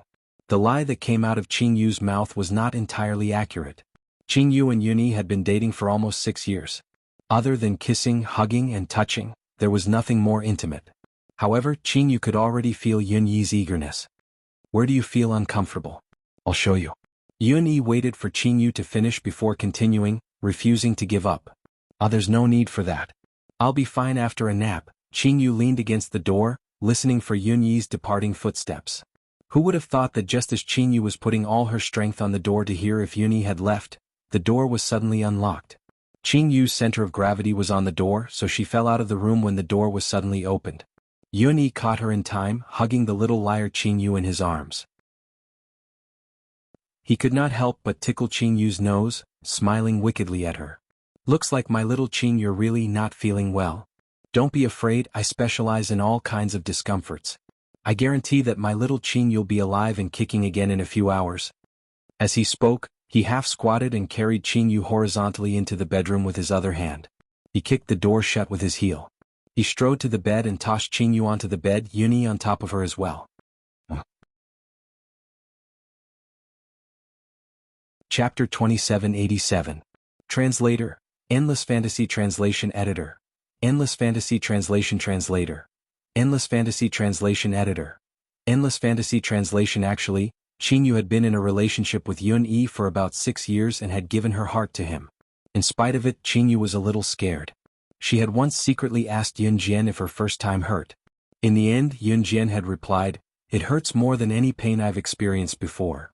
Qingyu was stunned for a few years when she heard that. Every time Yunyi wanted to go further with her, she would come up with all sorts of excuses to change the topic. She was afraid of pain.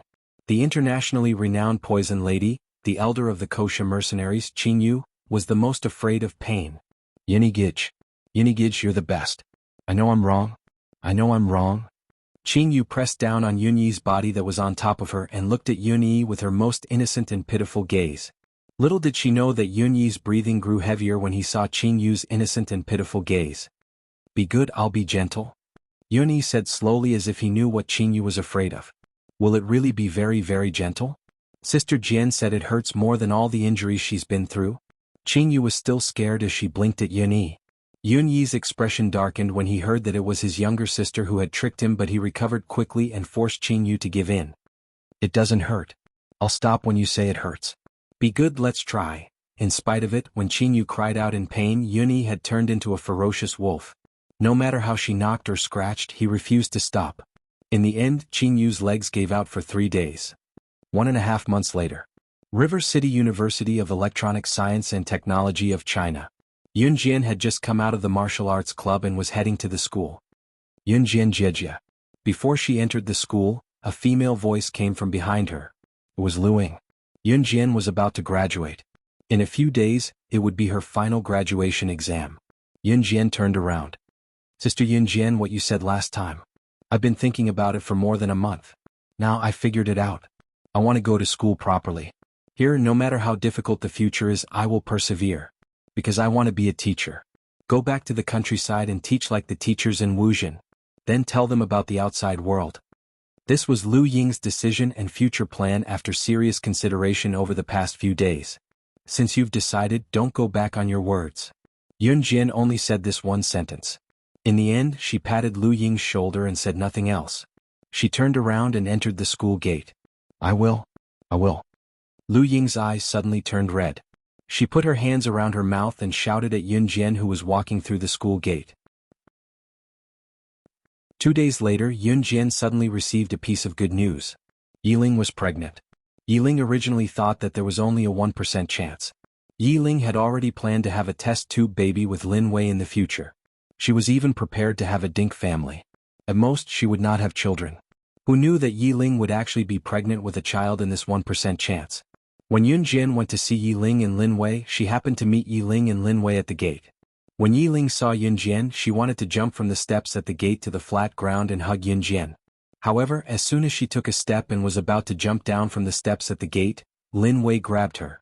Not only did he not let Yi Ling walk down the steps by herself, he even carefully carried Yi Ling in a princess carry. After carrying her down the steps, he put her on the ground. He even held her hand tightly and said bluntly, "Why are you running? What if I lose my child?" Book Guest House Reading Website. Chapter 2788. Being carried down the stairs by Lin Wei, especially in front of Yun Jian, made Yi Ling feel awkward. She pushed Lin Wei and whispered, "I'm not that weak." If it was another man, he would have agreed to Yi Ling's request. Unfortunately, this man was Lin Wei. "Yes," he said to Yi Ling sternly, as if he was lecturing an assassin from an Hun's assassin training camp. As soon as Lin Wei, who was serious and did not even know how to say sweet sarcasm, said that, Yi Ling went to Yun Jian in a huff. She ignored Lin Wei for 3 whole hours. Lin Wei was confused. What did he do wrong? Yun Jian visited Yi Ling and brought some supplements for her. Then, she returned to the University of Electronic Science and Technology of China. In a few days, it would be the senior year's graduation exam. Although Yun Jian didn't study in school most of the time, she still got full marks in all her subjects and could graduate successfully. The final graduation exam was just a formality to her. Today, Yun Jian was sitting alone on the lawn beside the basketball court, reading a book. It was rare for Yun Jian to have such a leisurely time. Mo Bufan, Zhou Huntao, Zhou Dun, and the other members of the martial arts club formed a team. They were having a friendly match with a basketball team from Jiang City Media University, which was organized by the school hunk of Jiang City Media University. Yun Jian was reading a book and watching the basketball game. In the end, she put the book on her face and lay on the lawn beside the basketball court.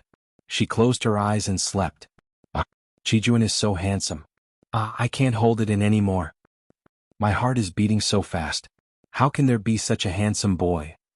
The basketball team from Jiang City Media University was organized by Luo Qijuan, the school hunk of Jiang City Media University. The group of admirers of Luo Qijuan, who had followed him here from the Media University of Jiang City, shouted and screamed at the top of their lungs. Their voices shook the sky. Mo Bufan was also the school hunk of Jiang City University of Electronic Science and Technology of China. His team was balanced with Luo Qijuan's. Originally, the 2 handsome guys each had their own merits, but at this juncture, whoever was more powerful would win the hearts of the girls.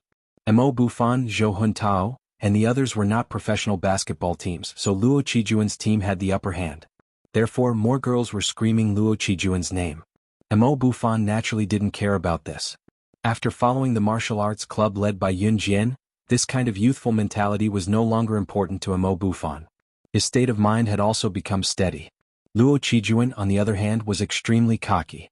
He glanced at the girls, wanting to see if there were any pretty girls, but his attention was drawn to Yun Jian, who was sitting alone on the lawn and had just taken the book off her head.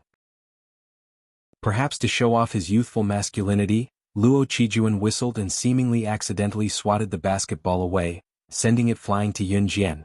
"Beauty, I accidentally knocked the basketball away. Help me kick the basketball back." When the basketball was about to roll in front of Yun Jian, Luo Qijuan spoke. However, a scene that left everyone dumbfounded suddenly appeared. They saw Yun Jian standing up in front of everyone. She put her hands in her trouser pockets and kicked the basketball that was rolling towards her.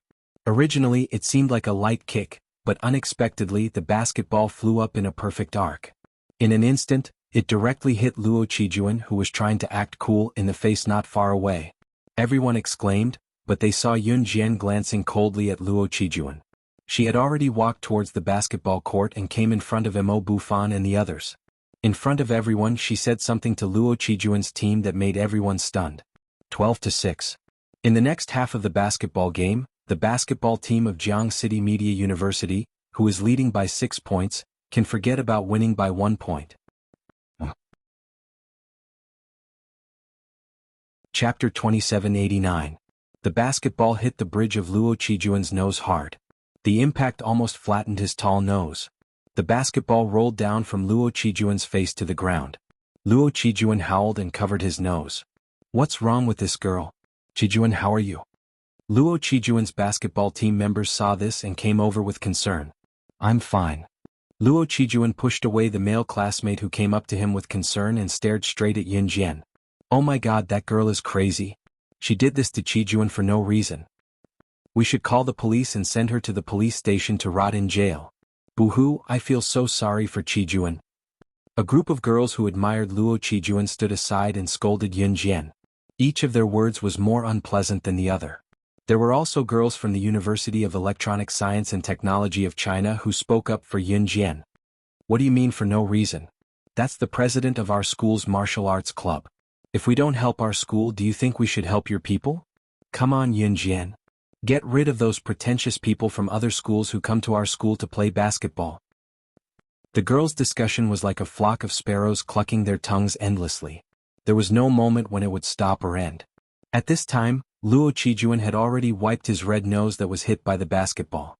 His eyes were fixed on Yun Jian, who was standing in front of the members of the martial arts club. After a while, he said something that he thought was very handsome in a tone that was enough to make the girls around him scream. "Oh woman, you've successfully attracted my attention." As soon as he said this, the basketball that hit Luo Qijuan's nose and rolled to Yun Jian's side was tapped lightly by her. In front of everyone, from a distance of 30 meters, she threw it into the basketball hoop without even looking at it. This was not a formal basketball game. To put it bluntly, it was just a friendly game between the two schools. So as long as the ball was dug into the basketball hoop, it would count as a point. With a bang, the basketball went into the hoop. Yun Jian had once thrown a basketball from 30 meters away when she was in Longmen No. 1 middle school. It had been 6 or 7 years since then. After such a long time, it reappeared once more. Be that as it may, it was a simple move for Yun Jian that shocked the audience. Luo Qijuan had just finished speaking when he saw Yun Jian's shocking action. He rubbed his eyes in disbelief. Qijuan, that girl. That girl stood so far away and threw the basketball into the basketball hoop. I'm afraid she's an expert. A boy on Luo Qijuan's side raised his thick and rough voice and said in a daze. Step aside. Luo Qijuan said. At the same time, he rolled up his sleeves as if this place was about to become a battlefield between him and Yun Jian. It was as if this place was going to be a showdown between him and Yun Jian. Everyone else was just supporting characters for him and Yun Jian, and he and Yun Jian were going to be defeated by him in this match. The feeling that Yun Jian would even change her attitude towards him was very obvious. Of course, this was Luo Qijuan's own thoughts. Just as he rolled up his sleeves and was about to put on a show, the basketball that Yun Jian dug into the basketball hoop was suddenly thrown towards Yun Jian at the speed of light and lightning. That speed was comparable to when Yun Jian hit Luo Qijuan. Luo Qijuan, as well as everyone present, was shocked. Their first reaction was that Yun Jian was going to be hit by the basketball like Luo Qijuan. After all, who could withstand such a fast speed? What no one expected, however, was that Yun Jian dodged to the side 3 seconds before the basketball was about to hit her. At the same time, she lifted her leg at a 180 degrees angle and kicked the basketball back to where it came from with a force stronger than the inertia of the basketball. The person who threw the basketball at Yun Jian was a girl in a short-sleeved shirt and shorts.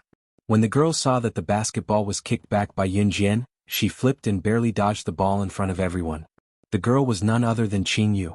The speed at which Yun Jian and Qing Yu dodged the basketball was not something a normal person could do. This scene shocked all the people around them to the point that they were stunned on the spot. Even Luo Qijuan's gaze had changed from his terrified expression. It was then that Qing Yu took 2 big strides toward Yun Jian. While the crowd was horrified that the 2 girls were so agile, she told Yun Jian something that shocked everyone. "Ah, Sister Jian. We haven't competed in a basketball game for a long time. Wanna play? If I win, bring me to Country M's biggest red wine exhibition next month and steal the world's most expensive red wine for me to drink." Chapter 2790. Putting aside the fact that Yun Jian and Qing Yu, who had appeared out of nowhere, possessed such frightening capabilities. Just the words that came out of Qing Yu's mouth. What did she mean by bringing her to steal the world's most expensive red wine from Country M's biggest red wine exhibition if they won? Moreover, the words that came out of Qing Yu's mouth made it sound like something that could not be any simpler. There's indeed a red wine exhibition in Country M next month, and it's called the world's biggest red wine exhibition. Many news reports have reported this beforehand, and it's considered the most sensational event in recent times. But the red wine exhibition next month will be attended by all the international tycoons. Even an insignificant fly won't be able to sneak in, let alone two girls like you. How is it possible? Luo Qijuan had forgotten about the basketball match that was going on midway. He looked at Yun Jian and Qing Yu in a daze, his mouth agape when he heard what Qing Yu said. Luo Qijuan's words made sense. Of course, the international tycoons will attend the event themselves. Ordinary citizens like us don't even have the right to see the market. Just as Luo Qijuan finished, a girl who looked elegant and dignified walked out from the group of girls. As the young girl spoke, she was already standing beside Luo Qijuan. Of course you guys are the same. You're just ordinary university students. The girl purposely reminded Yun Jian and Qing Yu's identities when she came to Luo Qijuan's side. Zhu, don't make it sound so bad. When Luo Qijuan saw the girl, displeasure that was hard to detect flashed across his face. The girl who was called Zhu was displeased when she heard that. Then Zhu seemed to have recalled something as she put on a smug expression and looked at Luo Qijuan, speaking in an exaggerated tone. I would have forgotten if you didn't mention it. 8 years ago, Qijuan, wasn't Uncle invited to the world-shaking wine tasting conference? That global wine tasting conference can't be compared to the world's biggest red wine exhibition this time. It was known as the first wine appraisal conference in history. Not only did the big shots of the righteous path come, but it was also said that the underworld, underground secret agents, assassins and so on were all present. Uncle, you were invited to participate in it openly. There's no need for you to sneak in. As she spoke, Zhu glanced at Yun Jian and Qing Yu. Her last sentence was directed at Yun Jian and Qing Yu. In the wine tasting conference 8 years ago, all the best and most expensive wines in the world were present. As for why it was called the first wine tasting conference in history, it was not only because the wine was the best and most expensive wine in history, but also because at the end, a big shot of unknown origin had spent a total of 5 billion RMB to buy all the wine, one by one, at a high price. During the wine auction, no matter who offered a higher price, that person would raise the price to an unacceptable level. In the end, the bottle of wine was won by that person. This incident blew up the entire world and refreshed people's understanding of wealth. Luo Qijuan's father had also been invited to participate in that wine tasting conference. It was something to be proud of. Although Luo Qijuan did not like Zhu, he could not hide the smugness on his face when he heard it from Zhu. Luo Qijuan, who was being praised by all the girls around him, suddenly heard Qing Yu telling Yun Jian something that shocked everyone. Huh? Could the wine tasting conference 8 years ago be the one held in New York of M country? Sister Jian, didn't you buy those wines for 5 billion? They're all still with the master now. A few of them are moldy. You bought so much that you can't finish them. They don't taste good either. It's such a waste just thinking about it. Chapter 2791. Yun Jian had indeed participated in the wine tasting conference 8 years ago. She had even spent 5 billion to buy all the good wines in the wine tasting conference. People from all over the world had been speculating who could be such a generous person during that period of time.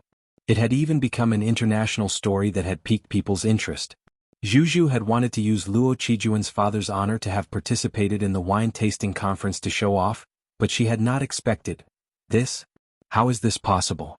Father once said that in the auction house of the wine tasting conference that day, as long as someone bid, he would raise the price to the highest level, even to the point that others couldn't afford it.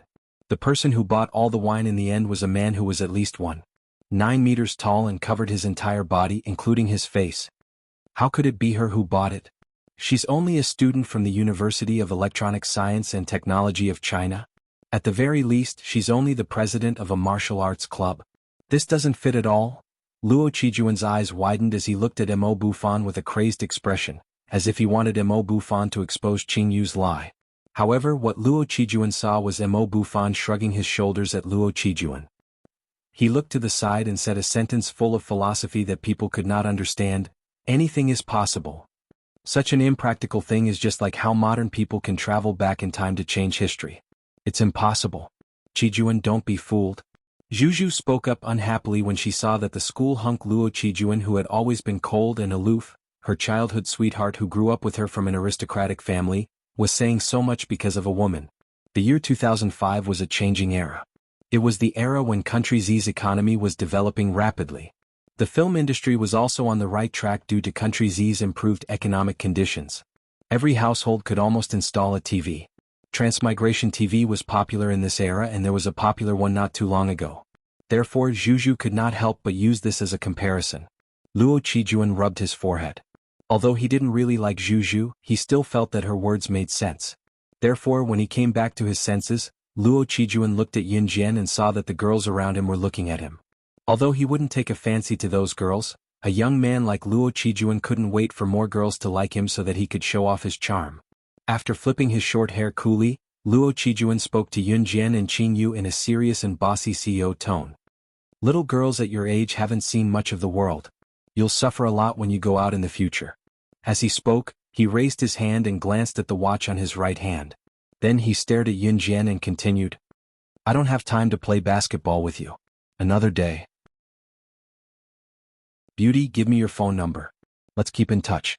As he spoke, he even reached out his hand as if he wanted Yun Jian to give him her number, just like how young men and women would do when they met each other, or when they didn't have their notebooks with them. Qing Yu clicked her tongue, almost bursting out in laughter. Yun Jian remained unmoved with a nonchalant expression. Just as Luo Qijuan was about to use another method, coming. Qing Yu suddenly extended her arm and waved to the side. Right, Sister Jian, I'm not actually here to play basketball with you today. I'm here with someone to look for you.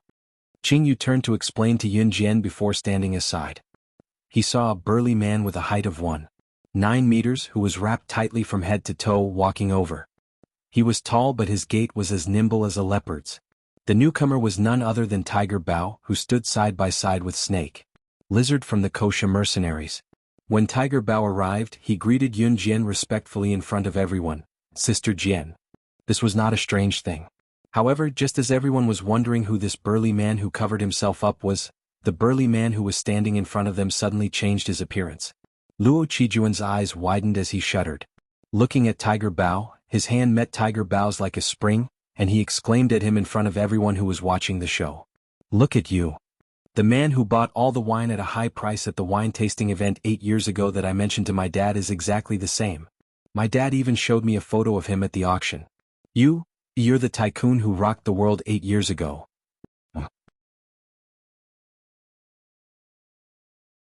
Chapter 2792. Tiger. Leopard, who was fully clothed, thought that Luo Qijuan was Yun Jian's friend when he heard what Luo Qijuan said after he spoke to Yun Jian. The 1.9 tall man originally looked tall and strong. Although they couldn't see Tiger Leopard's face, just by looking at the pair of black eyes that were exposed outside, the hearts of the people around him trembled. In their hearts they thought that Tiger Leopard was an incomparably cold person. Who knew that Tiger Leopard would turn around and pull down the black cloth that covered his face, revealing only his eyes, to grin at Luo Qijuan that made the latter take 2 steps back. It was also a direct admission that he was the tycoon who had shaken the world 8 years ago that Luo Qijuan had mentioned. Just as Luo Qijuan, Zhu, who stood beside him, and everyone else who suspected Yun Jian were mesmerized by the scene, Luo Qijuan and Zhu, who stood beside him, were stunned by the scene. Yun Jian suddenly went to Tiger Leopard, who had been turned from shock to adoration by everyone. Standing on her tiptoes, she grabbed the back of Tiger Leopard's collar and kicked Qing Yu, who had been silent, on the side before dragging Tiger Leopard to the school gate. What's the matter? Yun Jian asked as they walked. She had planned to participate in the last few days of campus life by playing basketball. However, it was obvious that Luo Qijuan and the rest were unwilling to continue. Sister Jian, let go of me first. Tiger Leopard spoke in a respectful tone to his superior after being dragged by Yun Jian. Yun Jian let go right away. Luo Qijuan, Zhu, and the rest who were standing at the back were stunned again when they saw what happened. So the tycoon who had shaken the world back then was someone else. Luo Qijuan's eyes were wider than a dead fish's. He was stupefied.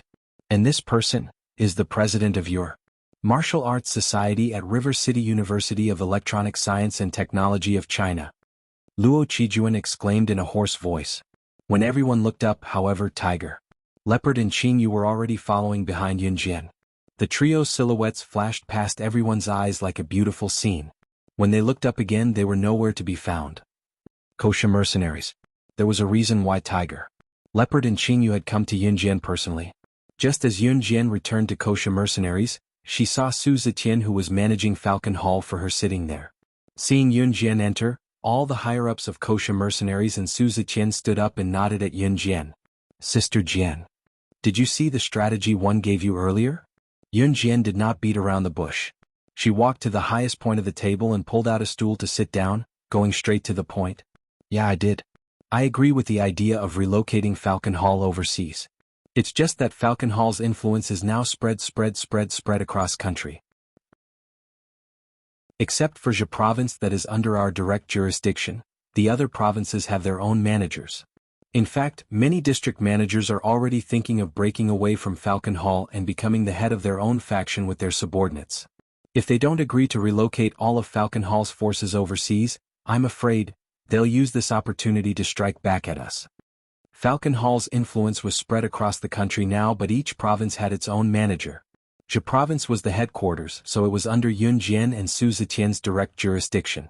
As for the managers of other places, they had made friends with a bunch of their own people and were already thinking of stripping Falcon Hall of their own. Relocating overseas was not as simple as it seemed. Everyone knew that Yun Jian had been to the future world. Country Z's future could not tolerate the existence of gangs. Falcon Hall's best choice now was to relocate overseas in the next few years. However, this was a huge project. Not everyone would listen to Yun Jian or Su Ziqian. Not everyone was as loyal to Yun Jian as Su Ziqian was. Although the group of old men did not say anything, they had never been convinced that it was a gang founded by a woman. While Su Ziqian was frowning with a troubled expression, Yun Jian's nonchalant and lethal words rang in the air, laced with a thick murderous intent. No one can change the decision that I, Yun Jian, have made. Those who don't cooperate with Falcon Hall's subordinates in other provinces will be kicked out of Falcon Hall. Managers, kill those who start trouble. Annihilate those who set up gangs on their own. Leave no one alive. Chapter 2793. Yun Jian's words were like an order that could not be disobeyed, ringing out majestically and sending chills down the spine. Hearing that, Su Ziqian, who still had a lot of concerns, felt his blood boil again as he answered with the same words. Yes. Kosha mercenaries usually did not interfere with Falcon Hall's affairs.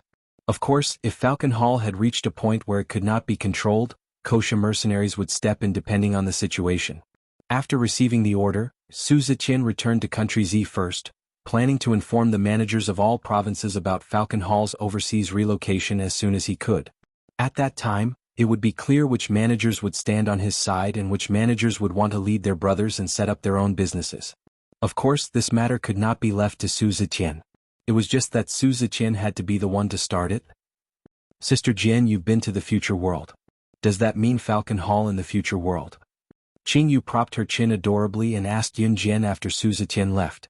Yun Jian from the future world had died in 2016, dying together with a mysterious person. Now that history had changed, Yun Jian would not die in the future. However, Yun Jian from the future had died. Falcon Hall then no longer had Yun Jian as its backer. The consequences were indescribable. Yun Jian nodded. After a pause, she looked up at Qing Yu and continued, in 2017 the last group of Falcon Hall members were disbanded. No gangs are allowed to exist in Country Z in the future. Falcon Hall was Su Ziqian's hope for the rest of his life. Without Falcon Hall, Su Ziqian had no future. In addition, he was arrested and imprisoned. In early 2018 he lost all hope in life and committed suicide in prison. This was Falcon Hall and Su Ziqian's future. She, on the other hand, was going to defy the heavens. Just as Yun Jian left Kosha mercenaries, she saw Ce. Not only did she see Ce, she saw the girl and the child as well. The girls were still young, but they had already learned how to walk. Ce had a hand in his pocket as he looked at Yun Jian dotingly. The little girl and the little fellow were both standing on the ground. He didn't know what they were playing, but their laughter was crisp and carried a hint of happiness. Just like that, Ce let the little girl and the little guy run back and forth, shuddering and giggling, ignoring them. His dark eyes were fixed on Yun Jian. There was only Yun Jian in his eyes. He strode over to Yun Jian's hand and pulled her toward an ordinary street in Country M. The girls had just learned how to walk. When they saw Yun Jian and Ce walking toward the street, the two little cuties were like butterflies dancing around Yun Jian and Ce. They were extremely happy. When they reached the downtown area, the girl was tired from playing. She walked over and grabbed Yun Jian's finger. She looked at the passers-by in a daze and even shrank towards Yun Jian, looking a little scared. The child was different. He rushed to a snack shop and shouted, "Eat, eat," wanting to rush in. C grabbed him roughly. The child was unhappy. As he walked forward, he deliberately stopped in front of CE and pointed at the snack shop, not letting CE go forward. He shouted, "I want to eat, I want to eat, I want to eat, I want to eat." CE was like a human trafficker. He kicked the child lightly and walked forward. However, his hand was still holding Yunjian's little hand. Just as the two of them walked through 2 streets with the 2 children, 2 policemen in Country M's uniforms suddenly appeared in front of them. The 2 policemen looked at each other and then stopped CE. They glanced at the child's ugly face as if he had been abused by CE. They spoke to CE smoothly in English. "Hello, we are from the nearby police station. We just received a report from passers-by that you are suspected of kidnapping children. Please come with us." Come. Wonderful Book House. Chapter 2794. CE lowered his head slightly and kissed Yunjian's rosy lips, who was lying on his lap in front of everyone. He even, oh my God. He's so unrestrained. A group of foreign men who passed by from afar and merely took a few more glances at Yunjian because they were attracted by her beauty exclaimed in surprise and turned to leave as if they were fleeing for their lives. CE's hand was now placed on Yunjian's ample bosom through her clothes. He was doing something unspeakable. Yunjian only opened her eyes after lying on the beach for more than an hour under the setting sun.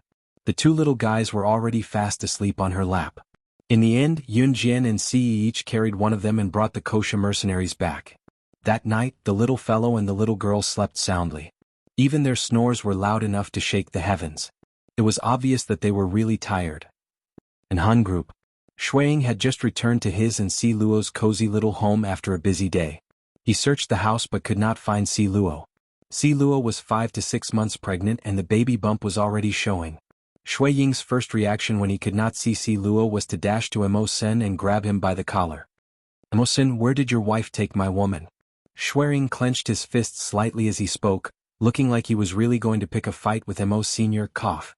"They went to the young mistress' house first. It's Country Z's festival today, the Dragon Boat Festival. They said they're gathering to eat dumplings and asked us to go with them later." Mo Sun pushed Shuiying away and walked out after straightening his collar. As An Hun Group had their own private helicopter, it was very convenient to travel from An Hun Group to Zhe Province's Longmen City. It was already night when Mo Sen and Shuiying arrived at Longmen City. Just as they opened the door to Yunjian's villa, they were greeted by a lively crowd. Si Luo, whom Shuiying had been thinking about, was sitting on a bench in the living room, helping Qin Yiru wrap dumplings. Although the dumplings didn't look good and didn't look delicious in general, it was very good that a newbie could wrap the dumplings like this. Seeing this, Shuiying's heart warmed and he walked over as well. Before this, Si Luo had ignored him for a long time. Si Luo wanted to know how he got the scar on his neck. Shuiying refused to say anything.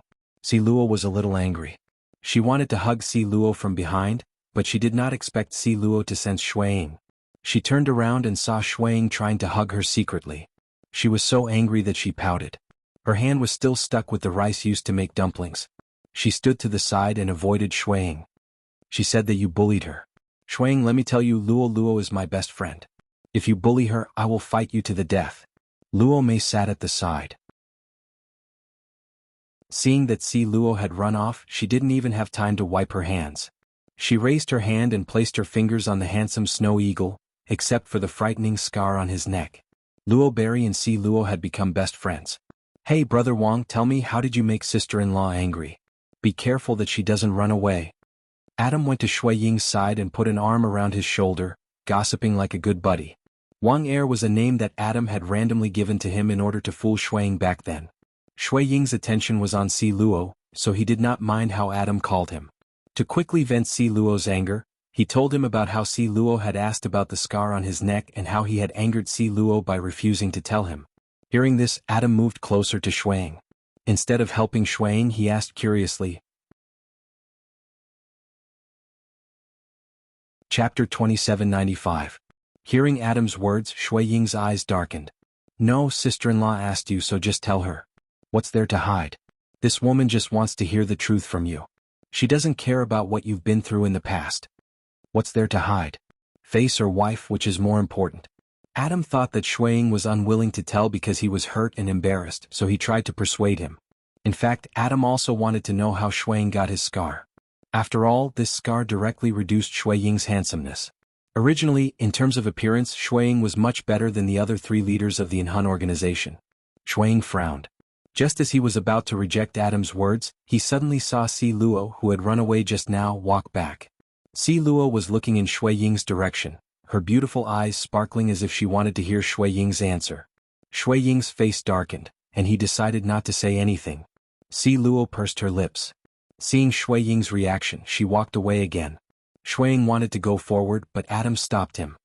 "Alright, don't go. She'll be angrier if you go." Half an hour later. Everyone who was supposed to be here was here. The 4 leaders of the Inhun organization were all present. No one knew what had gotten into Adam as he tugged at Emo Sen and took the lead to talk about the past between him and Emo Sen before they got together. "Emo Sen and I used to have the surname Zhou. We didn't have parents since we were young, so we wandered many places. Hey, in order to survive, Emo Sen even fought with homeless people for leftovers in the trash. But he was too young, so he was no match for homeless people in their 20s or 30s. Emo Sen was often beaten until his head bled, and he always hid his wounds from me. After I found out, I made a blood oath that I would never call him Brother Emo Sen again. I wanted to be his brother and protect him. This was why Adam and Emo Sen were biological brothers, but they never called him brother." Adam's rambling was like a heavenly flower, but Snow Eagle, who was listening by the side, remained silent. Shui Ying naturally had his reasons for not saying anything. Everyone had their own past. Later on, we were taken in by the young master. "Lin Wei, what about you? What did you do before you met the young master?" Adam finished talking about his past and turned to look at Lin Wei. Under everyone's gaze, Lin Wei did not hide anything. He used his usual simple words to describe his past. "My entire family was killed. Revenge." Lin Wei used to be his parents' treasure, but one day his entire family was killed for no reason. Since Lin Wei and his sister were not at home, they managed to escape. However, when they got home, his sister found that something was wrong at home. She hid him downstairs and told him not to make a sound if he saw anything. Then she rushed upstairs. His sister had been thrown down from the 3rd floor by her enemy. Her head was on the ground and her brain was splattered everywhere. Lin Wei had a mysterious calmness since he was young. At that time he didn't go out, but he secretly memorized the appearance of his enemy. She hadn't been with CE for long, but she had already taken her revenge. Among the 4 leaders of the Inhun organization, other than Shui Ying, the other 3 had already revealed their backgrounds. Everyone looked at Shui Ying. Shui Ying wanted to reject him on the spot, but Si Luo was staring at him expectantly and angrily, as if he wouldn't forgive him if he didn't say anything. Shui Ying paused, sighed and said, Chapter 2796. There were similarities and differences between Shui Ying and Si Luo's experiences. When Si Luo's father abused her in front of her and beat her mother to death, she was so angry that she accidentally stabbed her own father to death. Shui Ying's family didn't do anything and even treated Shui Ying well. However, Shui Ying's family offended a powerful force. That powerful force captured Shui Ying's entire family and gave Shui Ying, who wasn't even 5 years old, 2 choices. 1. He could destroy his own family with his own hands and let them live. 2. That group of people would kill everyone in his family, including him, on the spot. A child who wasn't even 5 years old not only understood what this meant, but also chose the former decisively and killed everyone in his family. It would be a lie to say that he wasn't ruthless. Although Shui Ying killed all those people who let the tiger return to the mountain. Although Shui Ying's strength wasn't the strongest among the 4 leaders of Inhun, his ruthlessness was the cream of the crop. It was because of this that CE allowed Shui Ying to use Inhun's identity to negotiate with other organizations and people on the international stage. When it was time to be ruthless, he would be more ruthless than anyone else. When something happened, he would slip away faster than anyone else. Although this was not the behavior of a person with moral character, it was indeed the basic behavior that a person who mingled in this circle should follow. Hey young master, did you know about Shui Ying's background long ago? No wonder you didn't let me replace Shui Ying when I wanted to. Adam put his arm around Shui Ying's shoulders and shook his legs as he looked at CE with a roguish expression. You can try. Shui Ying will give you his position. CE stood at the side. His newly trimmed black hair was unusually bright under the light in the room. Under his handsome face, his lips were especially eye-catching. No. I don't want it. Even if you send me to Africa, the Hazara Desert, or the Amazon, I don't want Shui Ying's position. What a joke. When I replace Inhun, I'll be chased 9 out of 10 times when I go to the washroom. I don't want this kind of life. Adam waved his hand at CE as if he had heard something that made people cower from the bottom of their hearts. What a joke, he wasn't looking for death. Shui Ying's job was to represent Hun in the underworld. When people couldn't find CE, 3 of the 4 leaders of Hun would naturally target Shui Ying. Shui Ying's ability to escape was much better than Adam's. After all, he was experienced after so many years of escaping from unknown assassinations. Adam didn't experience that. He didn't even have the chance to pee in the washroom before he was done. Cough, how did you know that Shui Ying was running while peeing? Mo Sin put his fist to his mouth and coughed dryly. How of him didn't know that Shui Ying had had such a scandal? Bro, he told me. There was one time when he almost had his manhood cut off while he was peeing. Luckily it was only a small cut. TSK. Adam didn't notice Shui Ying's murderous gaze as he continued. Yun Jian, Luo Mei, Leng Mei, Qin Yuru, Guxian Yunyi, and the rest didn't hear what was said. But the worst thing was that Adam was afraid that things wouldn't get out of hand, so he suddenly raised his voice. In the next second, everyone in the room heard Adam's loud voice talking about Shui Ying. Chapter 2797. Translator, Endless Fantasy Translation Editor. Endless Fantasy Translation, page 1/1. Before he could finish his sentence, Shui Ying's hand formed into an eagle's claw and attacked Adam. That speed almost made Adam's head get hit by Shui Ying's claw, and he would be the first one of the 4 leaders of Hun to be killed. Luckily, Adam dodged to the side and avoided Shui Ying's claw. Luckily, Shui Ying didn't really want Adam's life. Adam grabbed Shui Ying's wrist and didn't let Shui Ying get close to him. At the same time he cursed, "Damn, what are you doing? Are you trying to kill me? We're from the same roots. Why are you in such a hurry to kill each other? We've already slept together so many times, and we've even seen each other naked so many times. If I was killed by your claw just now, you'd feel so guilty." As soon as he said this, everyone who was looking over couldn't help but cough dryly and look away. Adam's words didn't explain his relationship with Snow Eagle. Instead, it made his relationship with Snow Eagle even more passionate. Everyone knew that among the 4 leaders of Hun, Lin Wei and Mo Sen had similar personalities, so they had a good relationship. Adam and Shui Ying had similar personalities, so they had a good relationship too. But they didn't expect their relationship to be exposed to this extent. Compared to feeling guilty, I'd rather you die right now. Shui Ying's face was green as he said to Adam half-jokingly. Adam was still holding onto Shui Ying's wrist, so it was as if their hands were still tightly clasped together. Lan Su, who was standing at the side, rubbed her forehead helplessly. Si Luo was dumbfounded. She looked at Shui Ying, then at Adam. Was she disturbing them by being here? What an exciting show. TSK, one of the 4 leaders of Hun, Adam and Shui Ying were gay before TSK.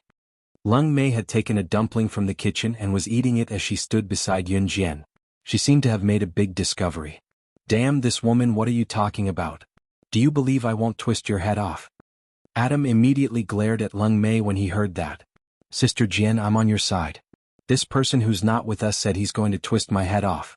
You're the one who's at a loss, Sister Jian. Leng Mei hugged Yun Jian's arm abruptly and rubbed her ample bosom against Yun Jian, whining. This was the reason why she walked to Yun Jian's side. Adam was Si Yi's subordinate, so Yun Jian would definitely protect her. You want to work under me in her place? Hearing Leng Mei's words, Yun Jian only calmly looked at Adam. To be honest, when Adam worked under CE, the most he would do was to stay by CE's side and help CE with some trivial matters. He didn't have anything important to do. Yun Jian's words were clearly telling Adam that if he dared to touch Leng Mei, he would have to bear the consequences in the future. No, young madam, I was just joking. Just kidding. Adam quickly waved his hands. She thought that Yun Jian would avert her gaze and let it go like she did in the past. Who knew that Yun Jian would stare at him like she would not stop until he gave her an explanation? Adam could clearly feel that the young master he feared the most was slowly shifting her gaze to him. He wiped away his sweat. To divert Yun Jian's attention, Adam had successfully betrayed his best buddy and revealed the shocking news loudly. Cough cough. Young madam, Shui Ying and I aren't the only ones who were gay. From the time we joined in Hun until 2 years ago, Lin Wei and Mo Sen slept in the same room every time they met. They even took a bath together every day, the kind where they bathed each other. Translator, Henyi Translations Editor, Henyi Translations. Chapter 2798. Translator, Endless Fantasy Translation Editor, Endless Fantasy Translation, page 1/1. Yun Jian's eyes flickered when she heard that. Her lips that were flat and indifferent curled up as if she had heard some interesting tidbit. Adam had betrayed his brother and successfully avoided the punishment that the young master was about to pass on to him. Offending the young madam was the same as offending the young master. If one were to ask Adam what he was afraid of, it would probably be offending Yun Jian. Seeing that the punishment on Si Yi's face had gradually faded, Adam didn't even have time to relax before he saw Mo Sen and Lin Wei glaring fiercely at him. Their gazes were as though Adam had suddenly exposed a secret that had been hidden for many years. It was as though a river beast had met a living person and wanted to tear him apart. Especially Lin Wei's ability. He was the strongest among the 4 leaders of the Dark Soul organization. Cough. Brother, I didn't do it on purpose. I didn't do it on purpose. I didn't do it on purpose. I didn't promise you guys to keep this a secret. I see that the weather outside is pretty good. I'll go out and bask in the sun. Adam said, waving his hand. At this moment the sky was dry and the ground was dry. The night was lonely and the sun was nowhere to be seen. After Adam slipped out, Lin Wei glanced at everyone and immediately chased after him without saying a word. Xueying shouted at Adam, who had just rushed out of the door, "Don't run if you have the guts." Then he chased after him. Lin Wei and Xueying chased after Adam and soon disappeared from everyone's sight. Mo Sen didn't chase after them and didn't care about Adam. He stood on the spot and didn't make a sound. Until he caught a glimpse of Luo Berry lowering her head slightly and walking towards the rooftop of the villa unsociably when no one was looking. Mo Sen didn't care about Adam's situation and chased after Luo Berry. Luo Berry and Mo Sen's relationship stopped at the kiss that Mo Sen had kissed her. Since then there had been no further progress. Although Luo Berry had been following Mo Sen as though she had received orders from her family to stay by Mo Sen's side and not go back, Mo Sen didn't do anything to her. Other than the kiss that day, the two of them still did not directly expose this layer of their relationship. Above friends but not yet lovers. This was referring to Lockberry and Mawson. Mo Sen followed Rockberry to the rooftop. As soon as Luo Berry arrived, he dialed a number with trembling hands. "Hey, Dad, is that you, Dad? Dad, tell Grandpa that I don't want to stay here anymore. I want to go back." "What? He won't like me and I won't accept this kind of love that is obtained by using others. Besides, he already has someone he likes. Dad, I beg you to beg Grandpa to let me go home. I want to go back to school. I don't want to be here anymore." Rockberry spoke to the other end of the phone in an almost pleading tone. When the head of the Luo family, Luo Berry's grandfather, found out about Mo Sen's identity, he wanted to make use of Mo Sen's feelings for Luo Berry. He wanted Luo Berry to follow Mo Sen and benefit from him. It would be best if Mo Sen could marry Luo Berry. Without waiting for his father to speak, Luo Berry continued, and he already has someone he likes. Yes, it's a man. He doesn't like and won't like women. As soon as he finished speaking, before Luo Berry could finish, his phone was suddenly snatched from the air. With a beep, the call was hung up by Mawson. In the next second, Luo Berry's phone was smashed into pieces not far away by Mawson, who said that a mature and steady person could be mature and steady for a lifetime. Some people could become murderers if they were forced into a corner for a lifetime. When Mawson heard that Luo Berry was leaving, he panicked. As expected of Adam's biological brother, even if their personalities were different, the things they did when they were anxious were somewhat similar. After he smashed Luo Berry's phone, his first reaction was to press Luo Berry on the dark rooftop and tear off his short skirt and pants. Then he unbuckled his belt. After wearing his top and being intimate, he did not do anything else. Instead, he caressed her delicate cheeks, his eyes shining with possessiveness. "Where are you going? Who said that I like men? Why don't you give it a try and see if I like men?" Translator, King Bao. Editor, King Bao. Chapter 2799. Translator, Endless Fantasy Translation. Editor, Endless Fantasy Translation, page 1/1. The old man nodded when he heard Li Nong's words. Just like how he used to ask those disciples who were chasing after love, he spoke earnestly. "Since you're so infatuated with the one you love, then, wait a minute, something was not right." When the old man said this, he stroked his long white beard and turned his gaze to Li Nong. After 2 seconds of silence, he seemed to have suddenly realized what Li Nong had just said. He spoke to Li Nong mechanically. "Bibat is big and soft, and comfortable to touch? This is the reason why you're willing to give up your future to like that woman?" Cough, cough, cough, cough. He was old and could not understand the young man's thoughts. The old man coughed madly and waved at Li Nong. Go. Go find that woman who has a big and soft butt that you like and that's comfortable to touch. In Yun Jian's house. The group did not find it strange when Mo Sen and Luo Mei, who were upstairs, did not come down. They continued chatting. After Leng Mei and Lan Su helped Qin Yiru wash the dishes, everyone in the house sat in front of the TV after dinner to watch the Calabash Brothers that had been on repeat recently. Qin Yu sat at the front. Xiao Yunju, Duan Li, Duanya, the little girl and the little one were obedient. They sat behind Qin Yu obediently and watched the Calabash Brothers on the TV with wide eyes, enjoying themselves. Grandpa is being taken away.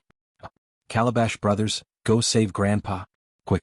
When they reached the most exciting part, Zhou Yiran was like a mischievous child. He stood up from the foam mat excitedly and made 2 punching motions with his hands. It was very comical. TSK so childish. Xiao Yunju was past the age of innocence and was about to enter puberty. Whether it was his height or his mentality, he had matured a lot. The group of children were enjoying the show. Be it Adam, Shuang, Lin Wei or even Yun Jian and Ci, they would not fight for the remote control. Just then the door opened. A young man's domineering figure appeared in front of everyone. It was Li Nong. Li Nong glanced left and right before his gaze landed on Yun Jian. Lord Witch Goddess, where's Gunyanji? She's at the garden in the nearby neighborhood. She's learning to dance. Leng Mei who answered Li Nong for Yun Jian. Furthermore, when Leng Mei said these words, he even carried a gloating tone. After Li Nong heard this, he didn't think much and turned to leave. Yun Jian was in Longmanzon's the villa. Was in translation in the villa forest. There was a large square near the community garden. People from the nearby communities would come here to take a stroll or exercise after dinner. It was a pleasant life. Speaking of the square, there was naturally square dancing. Li Nong had just arrived here and glanced around when he saw a group of aunties not far away. They were stretching their necks and stretching their arms, swaying left and right to perform the latest popular double square dance. On the other side, Gunyanji had just finished her solo square dance with the group of aunties. Because she didn't have a partner, she lowered her head in disappointment. She felt a different gaze on her, so she looked up. The moment she saw Li Nong, she was instantly energized. The next moment, she rushed in front of Li Nong and grabbed his hand. Li Nong was delighted to see that. Could it be that she liked him too? Just as the thought formed in his mind, Gunyanji's next words shocked him. You're just in time. Leng Mei and Qing Yu, those idiots, aren't willing to dance double square dance with me. What do you mean it's embarrassing? Embarrassing my foot. Quick, come and dance double square dance with me on their behalf. I've been looking forward to it for a long time but I couldn't find a partner.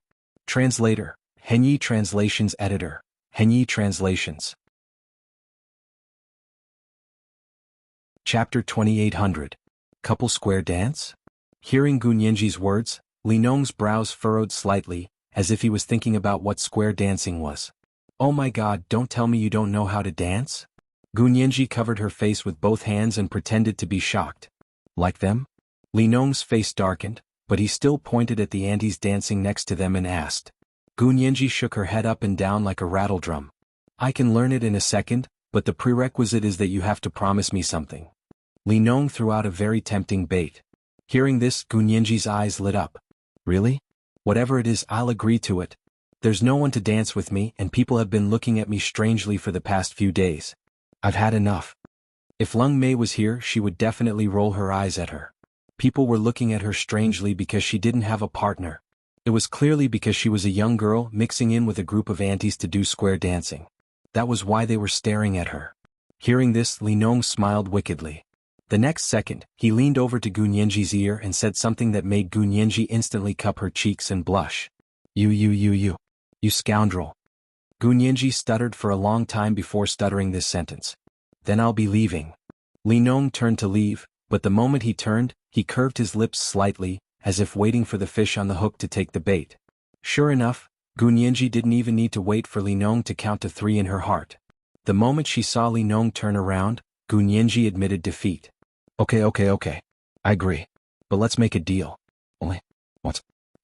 When Yun Jian and Ci took a walk to the neighborhood's park alone and saw Gunyanji and Li Nong, the two of them were half hugging each other and doing a square dance.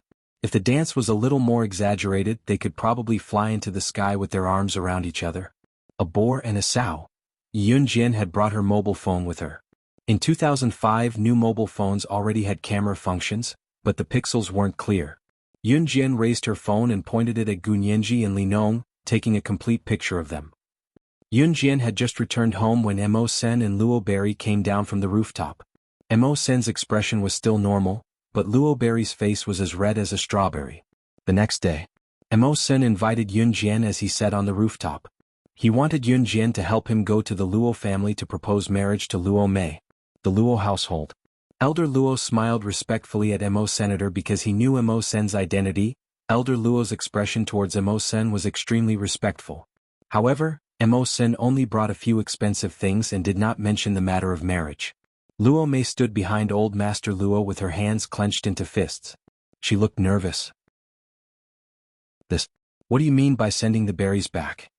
Old Master Luo asked knowingly and stared at Mo Sen with a smile on his face. He seemed to be waiting for Mo Sen to speak first.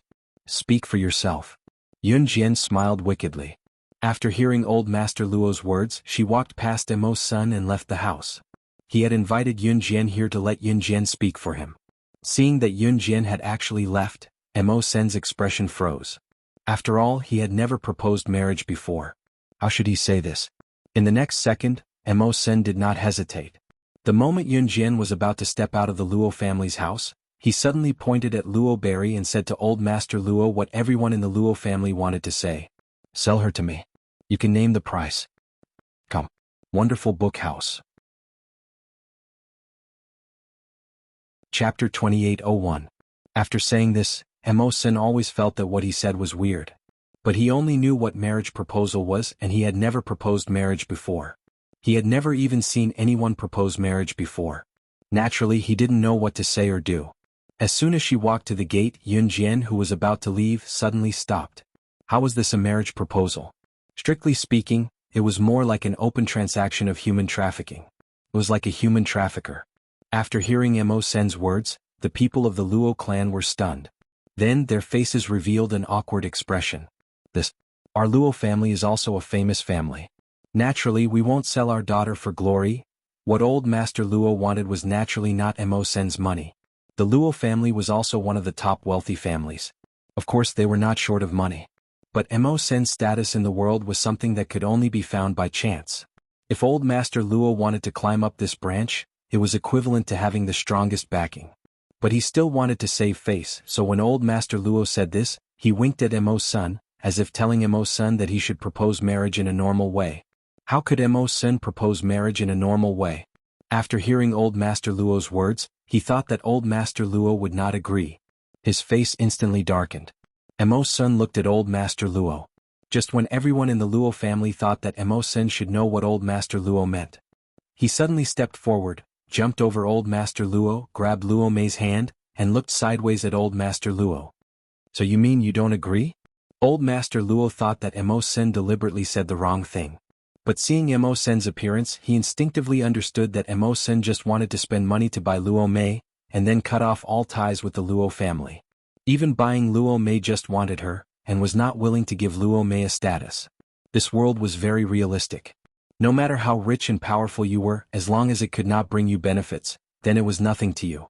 Old Master Luo's face drooped at this moment. To the Luo family, the Luo Berry was indeed just a tool to build a good relationship with Mo Sr. Our Luo family is also a noble family with dignity. We will definitely not allow Berry to suffer. Elder Luo displayed a very firm attitude. In fact, Old Master Luo thought that Mo Sen refused to give Luo Berry a status and even wanted Luo Berry to be his mistress. Then the Luo clan would really not be able to climb up to such a high branch. All of Luo Qian's efforts to force Luo Qian to stay by Mo Sen's side had been in vain. Especially after being with Mo Sen for so long, if Lubi was abandoned again, her reputation as a girl would be ruined, and she would not be able to marry into a good family in the future. Seeing that Mo Sen's hand was tightly wrapped around the Luo Berry, Grandpa Luo knew that Mo Sen had to get the Luo Berry now.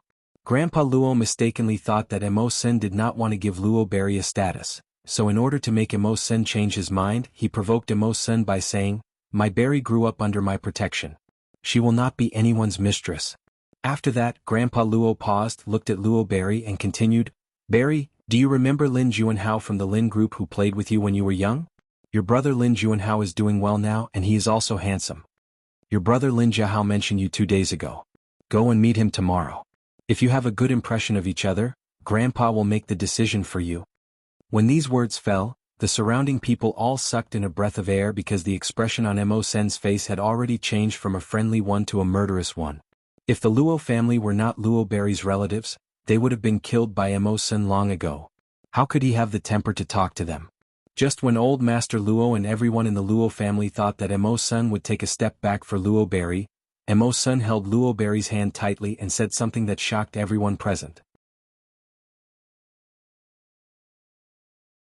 Chapter 2802. Translator, Endless Fantasy Translation Editor. Endless Fantasy Translation, page 1/1.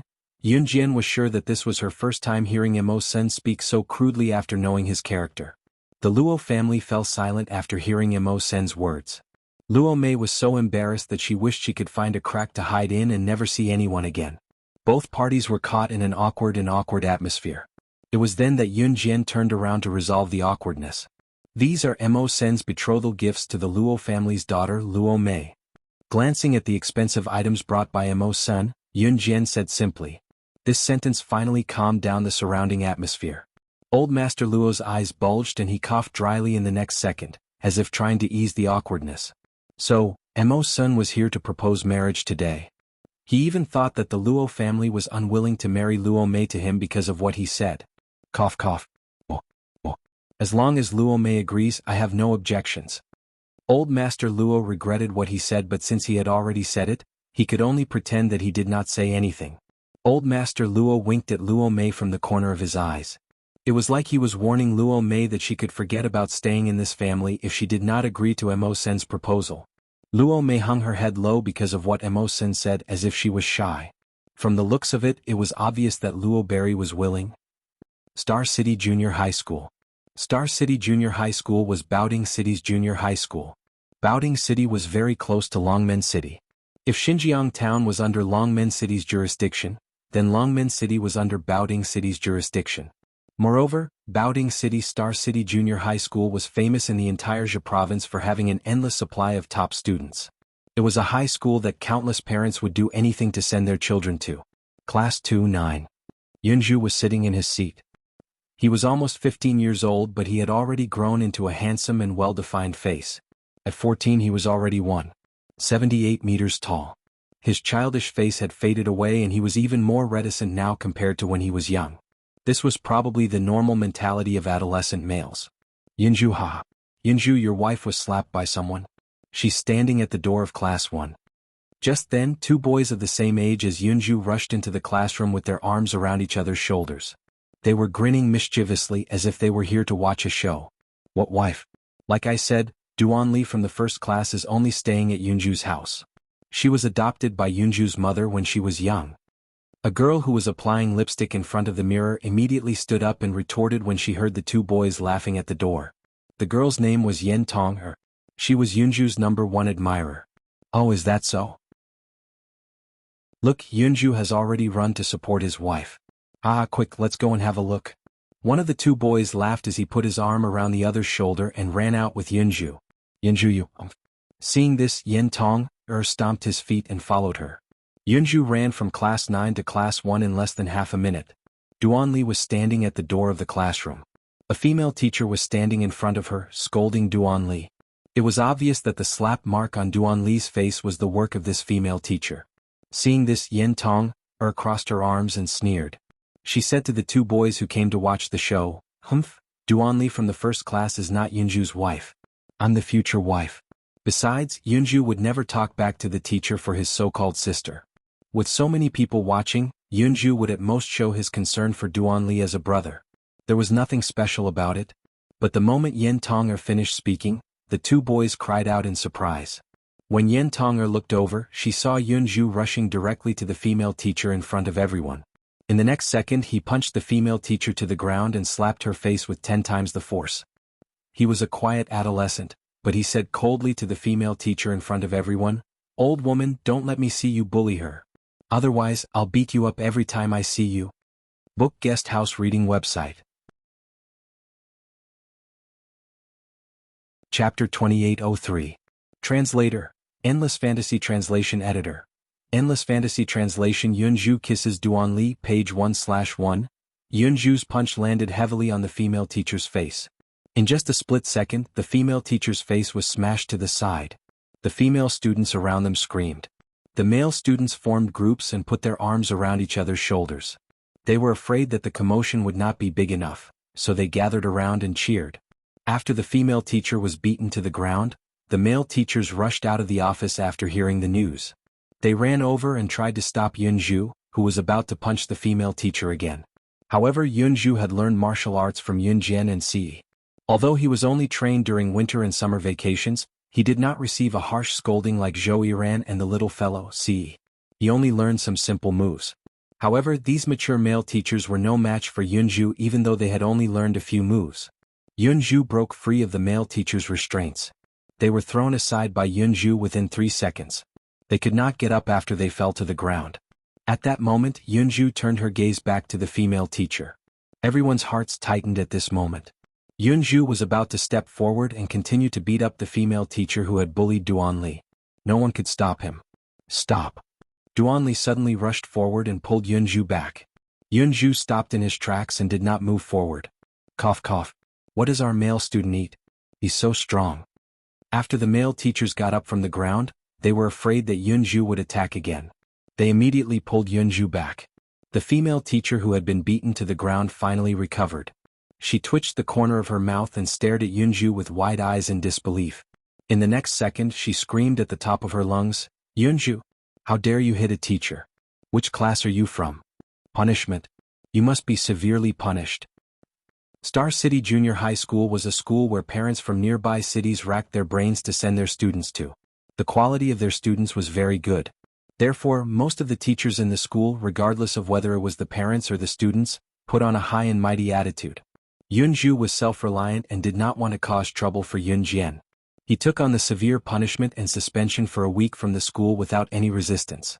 A suspension of classes for a week was more exciting than a pie falling from the sky for students who did not want to study or had given up on studying. However, for the students in Star City Junior High School, it was difficult to catch up with the progress even if they were to miss a day of classes, let alone a week of classes. Yunju, go and apologize to Mr. Zhao of Class 1. It's not your fault. You did it because of Duanli from Class 1. This punishment will follow you for the rest of your life. It will destroy you. Come with me to the office to clear things up.